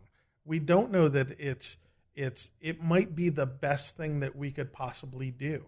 We don't know, and that's where I get, I don't mind us being over there killing people that are taking 13-year-old mentally handicapped girls and strapping bombs on them. I don't mind us being over there one bit, trying to clean up that mess, from a humanitarian standpoint. So you're okay with? We're in 6 now, going into 7. We're in 7 active war fronts. Yeah, we're not though. We're piddling around and doing all this political bullshit, and that's where I agree with you from before. Is constitutionally, I would like us to see us declare war, get a fucking game plan together, execute that game plan, see if it works. If it doesn't come back, like George said, reevaluate the game plan, try another way, and just keep doing it until we start to get our hands on this. I don't, it's just that I reject the notion that this is somehow our fault and we're aggravating things. When someone's running at you trying to kill you, asking if you're aggravating that person is not a logical question. Well, with one of the things you said when you were referencing that movie, that we showed up, we drove out the Taliban, yes, and then we left. Right. Well, I think that there lies the problem, is that we were the ones driving out the Taliban, not them. Not farmers. They're not just they are. They're not just farmers. They have police forces, and their police forces aren't like ours. Yeah. They're more like a lower level military, or the way their police forces operate. They're not investigators. We spend a lot of money on their police forces. They ought to be right. And so they're still years behind. Now, how do we empower them to where the Afghan National Police, the Afghan local police, right, the villagers, they are the ones driving out the terrorists? How do we empower them? That's the question we need to answer. Yeah, I agree. But us doing the heavy lifting and then us leaving, they're just going to fill that void right back in. Yeah. If the Afghans are the one driving them out, or the Nigerians, or the Nigerians, or whatever country you want to choose, you're right, they have to be the ones driving them out. Yeah. So you're a non-interventionist? Yes. George? Okay. So you... Defining intervention as our military force, right, imposing on them. So at what scale? So because you could be a non-interventionist in the way that, like, my uneducated view, I wouldn't say uneducated. We were non-interventionalists from a force standpoint. Exactly. And now we're interventionists over there. Right. So from my point of view, I wouldn't say I'm uneducated. I would say that I'm more ignorant of the situation than obviously you are with experience. Non-interventionists, it's like, well, just bring them all home. We shouldn't be in 170 countries. Bring them all home. Blah, blah, blah. That's what I think of it. Right. Yeah. Like, what is your view of if you were to define non-intervention, what would you define it as? That's a really challenging question. I think for me, when I look at intervention into a foreign country's affairs, it's when we're not doing what's best for them, we're doing what's best for us. So when we're trying to impose our needs on their country, that's when, whether it's militarily, politically, economically, that is when I think that we are having a negative intervention. Let me say, everyone that does diplomacy with the goal of putting their interest first.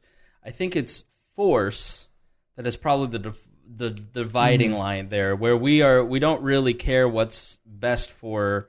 We don't know what's going to happen in Iraq. We just know that we're going to topple Saddam with force, as opposed to using diplomacy. I think that's a very clear dividing line. Like North Korea, there's a very clear dividing line. Our interest as Americans is to support South Korea, to support Japan, to support capitalist nations, to support America, and not having Alaska and Guam and other places bombed. There's an interest in diplomacy and making sure that they don't use force, but we also should not use force. Well, I think diplomacy is, when it's best done, is when you're trying to figure out what's best for both parties, or however many parties involved. And you even look at that, and I can't remember where I read this recently, talking about it from a business perspective. If a businessman is known that he always gets the best deal, he always gets the upper hand of everybody else, eventually nobody's going to want to deal with him. It's when a deal can be made that benefits both parties, elevates both parties, that's when it's going to be most effective. And so if we are going to intervene, it's not, well, this is what America needs, so we're going to force you to do what we want for our best interests, and then that just pisses them off, and then they hate us. It's, okay, here's what's good for us, here's what's good for you. How can we make this happen for both of us? That's where our intervention is going to have a positive impact. And so, like I said, with some of the ways we partner with other militaries of, sending people over there, doing some exercises, learning about their culture, learning about them, eating their food, them coming over here, doing the same. That's where we're helping each other. Their military is getting better, our military is getting better, our countries are building a stronger relationship. That's a positive intervention, I think. Where it's negative is, you guys are going to do this because we said so, and we're bigger and we're stronger, and you have no choice. Right. And our economy is so strong, and if our corporate rate weren't so high specifically, we won't get Doug started on that. I can't imagine the taxes that you've got to pay. It's fucking ridiculous. I'm currently figuring out how to pay the IRS what they want. But if we were more competitive economically, George came prepared, and so I want to make sure he has a whole list of things. So I want to make sure that that prep work. Is there anything on the list that you kind of talked about? You got to head out soon? I still have a good 25, 30 minutes. All right, cool. One of the things that we didn't touch on at the very beginning, before we started to talk about wars and stuff, is there's another side of the military that I really want to make clear to people too, and that's that I went to high school up in Vancouver, Canada, right?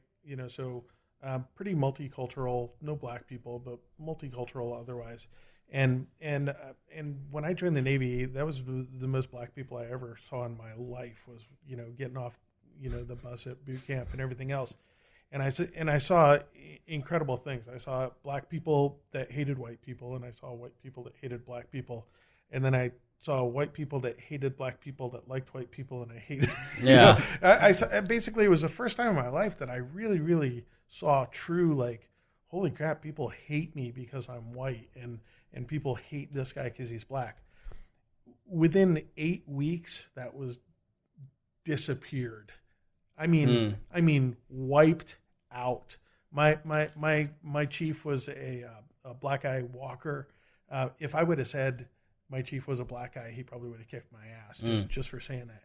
And so I had chief warrant officers, and I had Chief Walker, and I had these guys that were like my dad. And I mean that seriously. These are men that taught me to be men.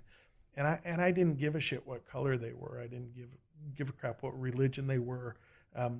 Most of the time when you went to mass in the Navy, or and I'm sure it's in Army the same way, there was Baptist, Jews, evangelists, all in the same, all going to the same ceremony, you know, and it was the one. And so if you want to look at a utopia of, you know, it wasn't perfect. There was people that definitely, you know, hung out and still kept their racist ways and everything else. But for the most part, the other piece of this that I want to talk about was this is forced integration. I mean, forced integration where you absolutely drew respect for the other person and you would kill for that person. And it was the one place and time in my life that before the Navy, I didn't pay a lot of attention to race. In the Navy, race just didn't matter at all. And after the Navy was when I started to see racism again. And so for people out there that they hear about the gender stuff and they hear about, you know, there's one thing in the military is that most of the people came from I'd say underclass, right? These are people that couldn't afford to go to college and everything else. They went for a trade or they went because their family went there. So these aren't our Yale and Harvard, you know, grad Ivy League folks. And people will make a big deal about rape in the military and make a big deal about this in the military. I would say measure up any military against any major city, and you're going to see the class of people that came out of the inner city that went into the military have 1/1000th of the problems with crime and family issues and everything else because the military, we were colorblind. It just didn't matter. And so I just wanted to throw that out there, that's another aspect of the military that I thought was just freaking amazing that I'm thankful for. And that kind of leads me to back to Arvin, to where, you know, part of my belief is that government's made up of people, and it creates perverse incentives because it forces some people to do certain things they don't want to do while enriching other people in ungodly ways and benefits other people in bad ways. And it's harmful because of that force. But the people in government institutions, people in military, they're not bad people. I think Arvin, you know, in going back to your comment, it just struck me. Like, I don't think there was a more telling comment in this entire podcast than I liked Ron Paul because I felt like Ron Paul cared about me. And so, as members of the military, when I read this to you, I want to hear how it makes you feel. I know what you're going to read. Guys, we shouldn't speak badly of rapists. Many people rape, and they vote. If we attack them, they might not vote Libertarian. That's how some of you sound when you suggest we pander to public school teachers, quote unquote, and members of the military welfare complex in order not to lose their vote. And then I followed up with military recruiting is human trafficking. I'm going to go to George first. What are your thoughts on that? It's hard to even put it into words because it is so ignorant and naive. Because it views this entire class of people, which is a massive class if you look at people that work for government on a local, state, federal level, you know, in the military, to just blanket all of them as moral degenerates, in effect. Which you can argue that he was making an analogy, but what he chose to make an analogy with kind of imposes on that group or projects onto that group a moral degeneracy. Because, okay, if you want to, taxation's theft. And so, okay, if we are a beneficiary of taxation, then we are part of the theft. Theft is different than rape. You know, rape is so violent and destructive and taking of imposing yourself onto your victim in a way that theft isn't. And so to even use that as an example just shows a complete ignorance of people that work for the government, our motivations for working for the government. You know, when I look, that was one of the things that I wanted to talk about was people's motivations for joining. They vary a lot. Some of them it's for the benefits. Some of them it's because they see it as honorable. Their family did it. Some of them it's to be a part of a community, to learn a skill or a trade. Some of them, they look at, it's a bit more of a simplistic view. They see terrorists are evil people. Evil people need killed. And so it's a bit simplistic of, okay, is this the best way to end terrorism? But that they're doing it for their end that they're doing it for is good, that they want to end evil. And so to just blanket that with that rapist statement, and to me, the worst thing he posted was the gold star on Veterans Day that said, "You tried," or at least you tried. To me, that was just unbelievably stupid, unbelievably offensive, because we shouldn't celebrate anytime somebody dies doing something that they think is good. Whether you like the means that it's done by or not, if you're totally against military intervention, then you should mourn when somebody dies serving in the military, because their death was to you a waste. And so to poke fun at them and laugh at them shows that you really don't care about the people. What you really care about is your money. Mm-hmm. And to me, it revealed his true character. And like I said, I saw him, I've seen him speak in person before. I was impressed with the way he spoke, with the class that he gave. But because of the garbage that he would post like that, I had to unfollow him. And I totally support state parties that are trying to get him removed as vice chair because of what he has revealed his character to be. Yeah. Now, Doug, first as a veteran, second as a Libertarian Party curious person, and third as a marketing professional, what are your thoughts on these comments? Well, the first thing I'd like to say is that I'm so glad that we had a military welfare system that created ARPANET, that enabled the internet, which allowed him to make these remarks on Facebook. So it is ironic, yes. And how long before you have to? But I've got 20 minutes still. What's the hard out? 8:45. Walking out the door. Cool. And the list goes on and on. Like I give you like flat screens. People don't even realize this, but the military, when flat screens first came out, they were not for the private sector. They were just absolutely ridiculously expensive to manufacture and everything else. What made the factories for mass production and everything else was that it was instant, like the lightweight, that we could get rid of CRTs on military stuff, and we could outfit all of the equipment and save so much in volume and weight and transportation and logistics with those, that's what drove down the initial costs of things like that. And so there's of course that's a definitely a social way of looking at sure, investment. I always but the fact not is, to get into an argument about it, because I want to get back to Arvin, but like private economies, if you're an inventor and you create something that replaces CRTs, the benefit's much better if you're a private entrepreneur than if you're doing it for the military. But my point is that they're just saying all bad comes out of the military is just not a. It's just not. It's really ignorant. It's just a false thing. Like George said, the extremes to which he just it's absolutes that he's utilizing, and those are absolutes that are when applied to anything are really a sad thing to do. These are the same things that all liberals are bad people, or all neocons are monsters, or all.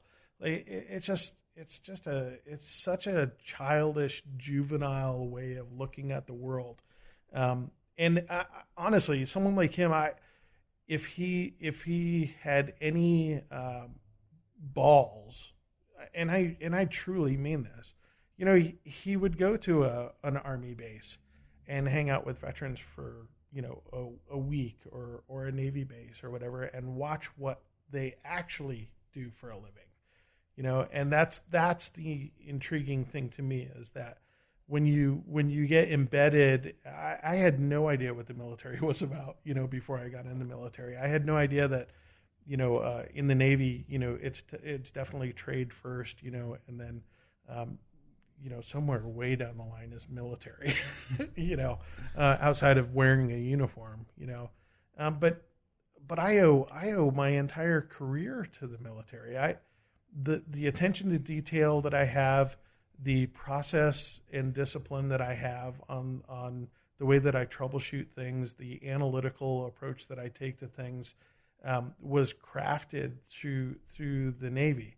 If you would have sent me to an electrical trade school, there's no way that I would have had as much practical as trying to keep a ship afloat, out at sea for 4.5 years. And so the people like me come back and we're uber productive citizens. That's the other side of the veteran, thing that I really hate is I do despise the fact that, a majority of the homeless, like even in Indianapolis, are veterans.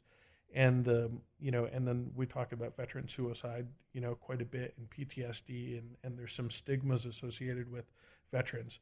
But the vast, vast, vast majority, I'm sure he met people every single day of his life that he absolutely respected, and he didn't know that they served. Right.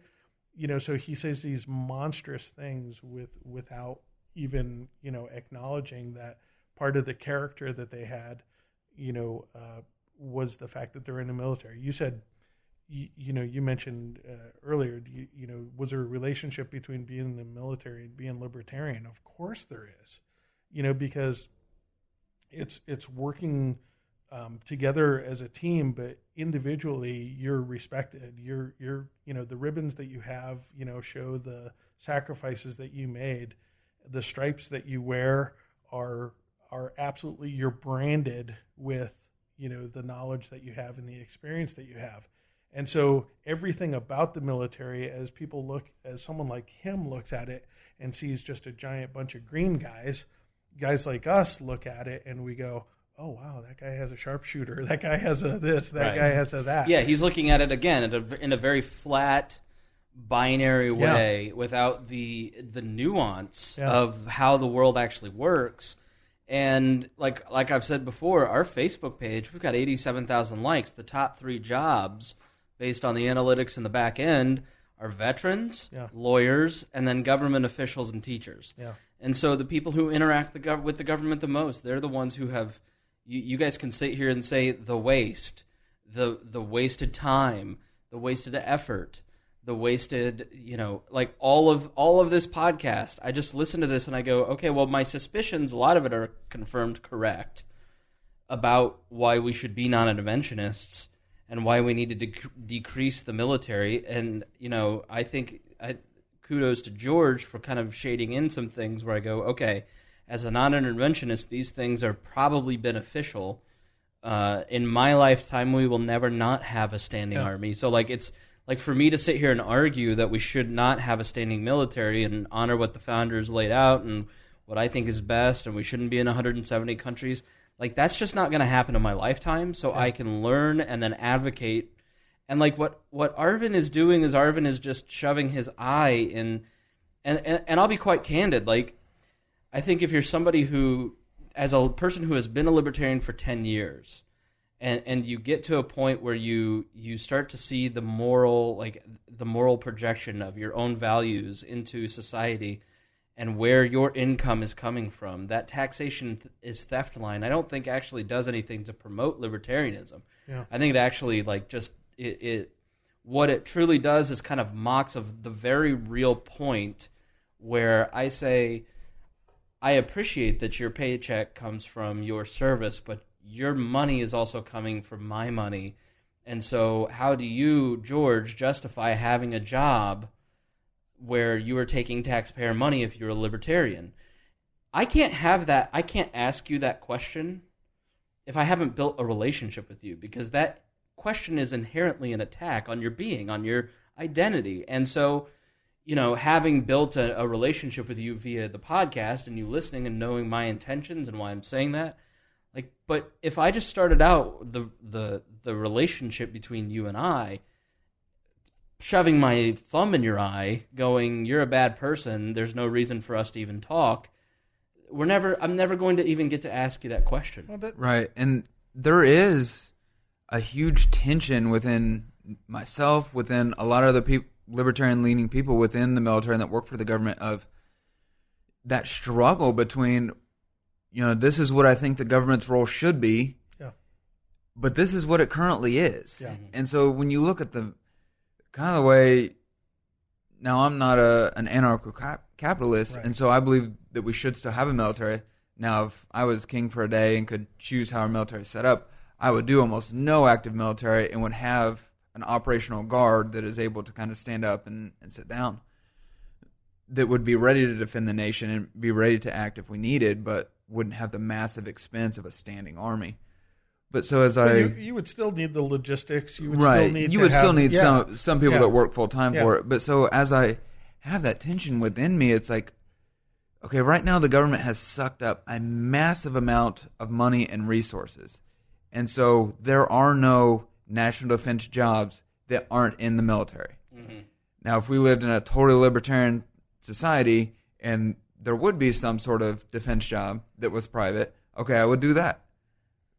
But we don't have that option. But we would still be paying for it with taxpayer money. Right. Well, like that's to me is I love that what you're saying, because there's the scale, right? There's the scale of zero military, and then there's the scale of too much military. Right.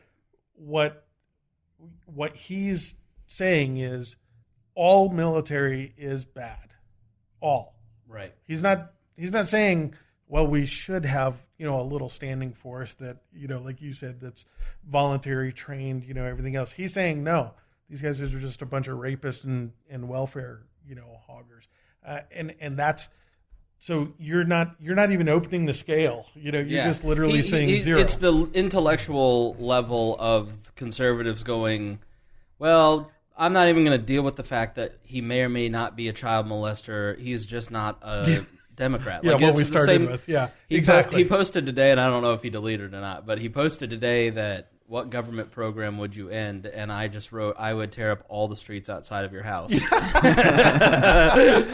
So your list, before we go, I want to make sure, did you cover everything that you felt like you wanted to say? For the most part, that last point was kind of the big one. That is a daily tension I feel of, okay, should I still be working full-time for the military? But it's more than, Doug talked about this a lot, that it's more than just a job. It's a community. Mm-hmm. And so, plus I have a contract, so it's not so simple as we'll just pull out. You didn't start there. You weren't born libertarian. Right. Okay, if I just pull out, okay, I go to prison. But we need his... Is that what I need? Right. Is that what I want? But just even what you were sharing here in this conversation, that knowledge needs to be passed on to the next guy that is doing the next 4 years. Right. And if we don't have that, if we don't, then we're idiots. That's where we go back to when our military was, practically wiped out and we couldn't respond to anything and we couldn't defend ourselves. And so that knowledge share has to go, and not just the knowledge share, right? The respect, I can't say enough good things about that side of it as well. There's a real pressure within the military just to be good human beings, and none of us join the military to go blow up people or, it's the most ridiculous thing ever. Yeah. And so if I would get out, now there's a libertarian voice missing from every meeting that I previously sat in. Mm-hmm. And so, some people might mock that we change it from the inside, but how else are you going to change it? You going to change the military from the outside? Right. I doubt it. Right. And so, let's have as many liberty-minded people within the military trying to limit the waste, trying to limit the bad tactics, the bad policy. Great point. Because even as a lower-level commander, you still have a sphere of influence. When I go to my armory, I'm the guy. Mm-hmm. I'm the commander, and so what I say goes. And it's the same thing if I were to deploy, as a commander. When I get there, this is my sphere of influence, and we are going to do everything as best as we possibly can from a liberty-minded perspective and from a partnership-minded perspective of how can we solve the root of this problem. And so if you take out those sort of ideas and those sort of voices, what are you left with? You're just left with... We need highly intelligent people in the military. We need libertarians in the military. We need balance in the military. You can't just say, well, all stupid. Yeah, I mean that's from a mass marketing perspective. It's suicide. Right. It's just stupid. It's keeping the club small. It's so ignorant. That's the thing is, my politics. I'm all over the place on stuff. And the fact is like, listening to George is refreshing, because I totally respect his point of view. I respect your point of view. We argue all the time online. And that's the thing is, I hate this world that we live in where everything is absolutes and you're an evil, terrible, nasty person if you don't agree with me. Right. Because I didn't grow up where you grew up. I always tell people like, I have friends of mine that are definitely on the, we need higher welfare and we need this and we need that. It drives me absolutely crazy. But the fact is I try to understand where they came from. What made them come to that belief system because their environment is what educated them to get them where they were. Mm-hmm. And the more that we understand each other, the less we hate each other. And that's just pure hate what he put out there. It's just nonsense. And again, I would love to see some facts. Like if he wants to call it a welfare program, we've got 100,000 veterans in central Indiana. 60,000 of them are registered with the VA. 40,000 veterans are walking around, many of them that should be collecting benefits. I think Matt Hall said over $1 billion a year worth of benefits are unpaid in Indiana. In just Indiana. In just central Indiana. Right. Yeah. $1 billion of federal money that could be, flowing through this stuff. And so when you sit there and say that, vets are just a bunch of, welfare mongers, how about the guy that died of asbestosis, a few years ago because he worked on a Navy boiler, his whole life, and did his kids aren't even going to, they're not even getting any money for that, and like, it's just disgusting. It's really just disgusting, and it's unproductive. Yep. All right. So final thoughts for this episode, George. Go ahead, Doug. Doug first. That's it. It was a great conversation, and I just want people again. George said it from a intervention standpoint, with from a war standpoint, but we need that on an American standpoint too. That if you really have these doubts about veterans and you really think it's as monstrous as you think it is, or red, like I snickered at one of the things that you were commenting out there, because of course a lot of the press that came out of the war zone was negative. Mm-hmm. Like, of course, right? They weren't going to tell the stories of valor and everything else. I went to this movie last night, and there was a kid that 2 weeks out of basic, or 2 weeks out of his training for medical, he went over there with the 101st, and some guys got in a firefight. 3 guys were caught in a triangulation and were shot. Three shot. This kid ran down the hill. Just said, "I'm going." Ran down the hill. He was 21 years old or something like that. Ran down the hill. Started bandaging him up, putting tourniquets on, everything else, and he gets shot. He gets shot and goes down. 2 more guys run down there. He's the medic that got shot. He's telling the 2 guys what to do to keep treating the other 2 guys. And in his last breath, he says, "I'm sorry." And that's the, who the hell wouldn't you respect, that with his last dying breath, his biggest thing was that he disappointed the guys around him, that he wasn't able to fix those guys. Like, holy shit. Yeah. What's this movie called? No Greater Love. Okay. It's nogreaterlovemovie.com. But and these guys want people to understand that. Like, take away the big picture of whether these are the right tactics, wrong tactics, or whatever.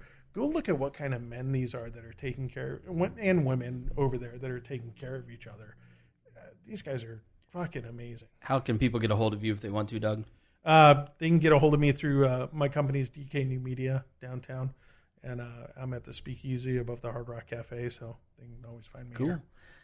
George? So kind of my final thought is more to people that are involved in their local or state or even national libertarian parties. Seek out the military. Don't, push us aside as, welfare queens. Seek us out, because, I came to it because of someone else that was in the military, another libertarian. And there's a lot more of us, or even far right-wing conservatives, that could easily be flipped to the Libertarian Party. Yeah. And so seek us out, engage with us, and use that to kind of help bolster your strength. Like it or not, a lot of the public will elevate our opinions over other citizens.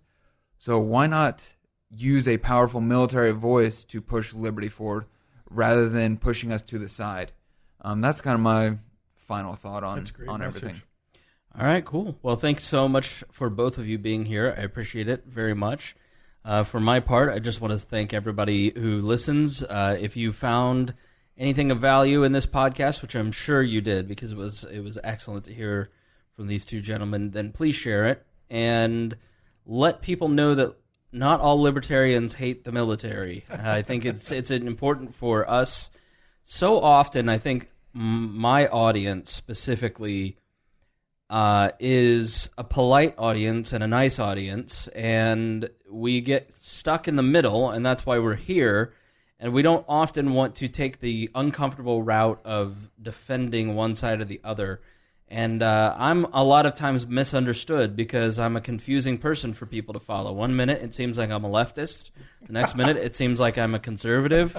The next minute, it seems like I'm crazy. So, and I just think that people need to speak up. If you have certain beliefs, if you, it's so easy for the Arvins of the world to go out and say that they hate soldiers, but it seems to be more uncomfortable for libertarians that don't hate veterans to stand up and say, that guy's wrong and I don't hate veterans. And it shouldn't be that way. And if you want to build the type of libertarian movement that you want, you've got to start speaking out. And I've spoken out about Arvin, and it's not something that I do because I don't really like to infight too much. But I think it's important for people to understand the distinction between these two ideologies within the libertarian movement of this flat, childish thinking versus being an adult and really engaging the world in the way that it is, as opposed to the way that we want it to be. We can do both, and we can do both with respect. So thanks to Doug Karr, thanks to George for being here, and until then, I say be good to each other.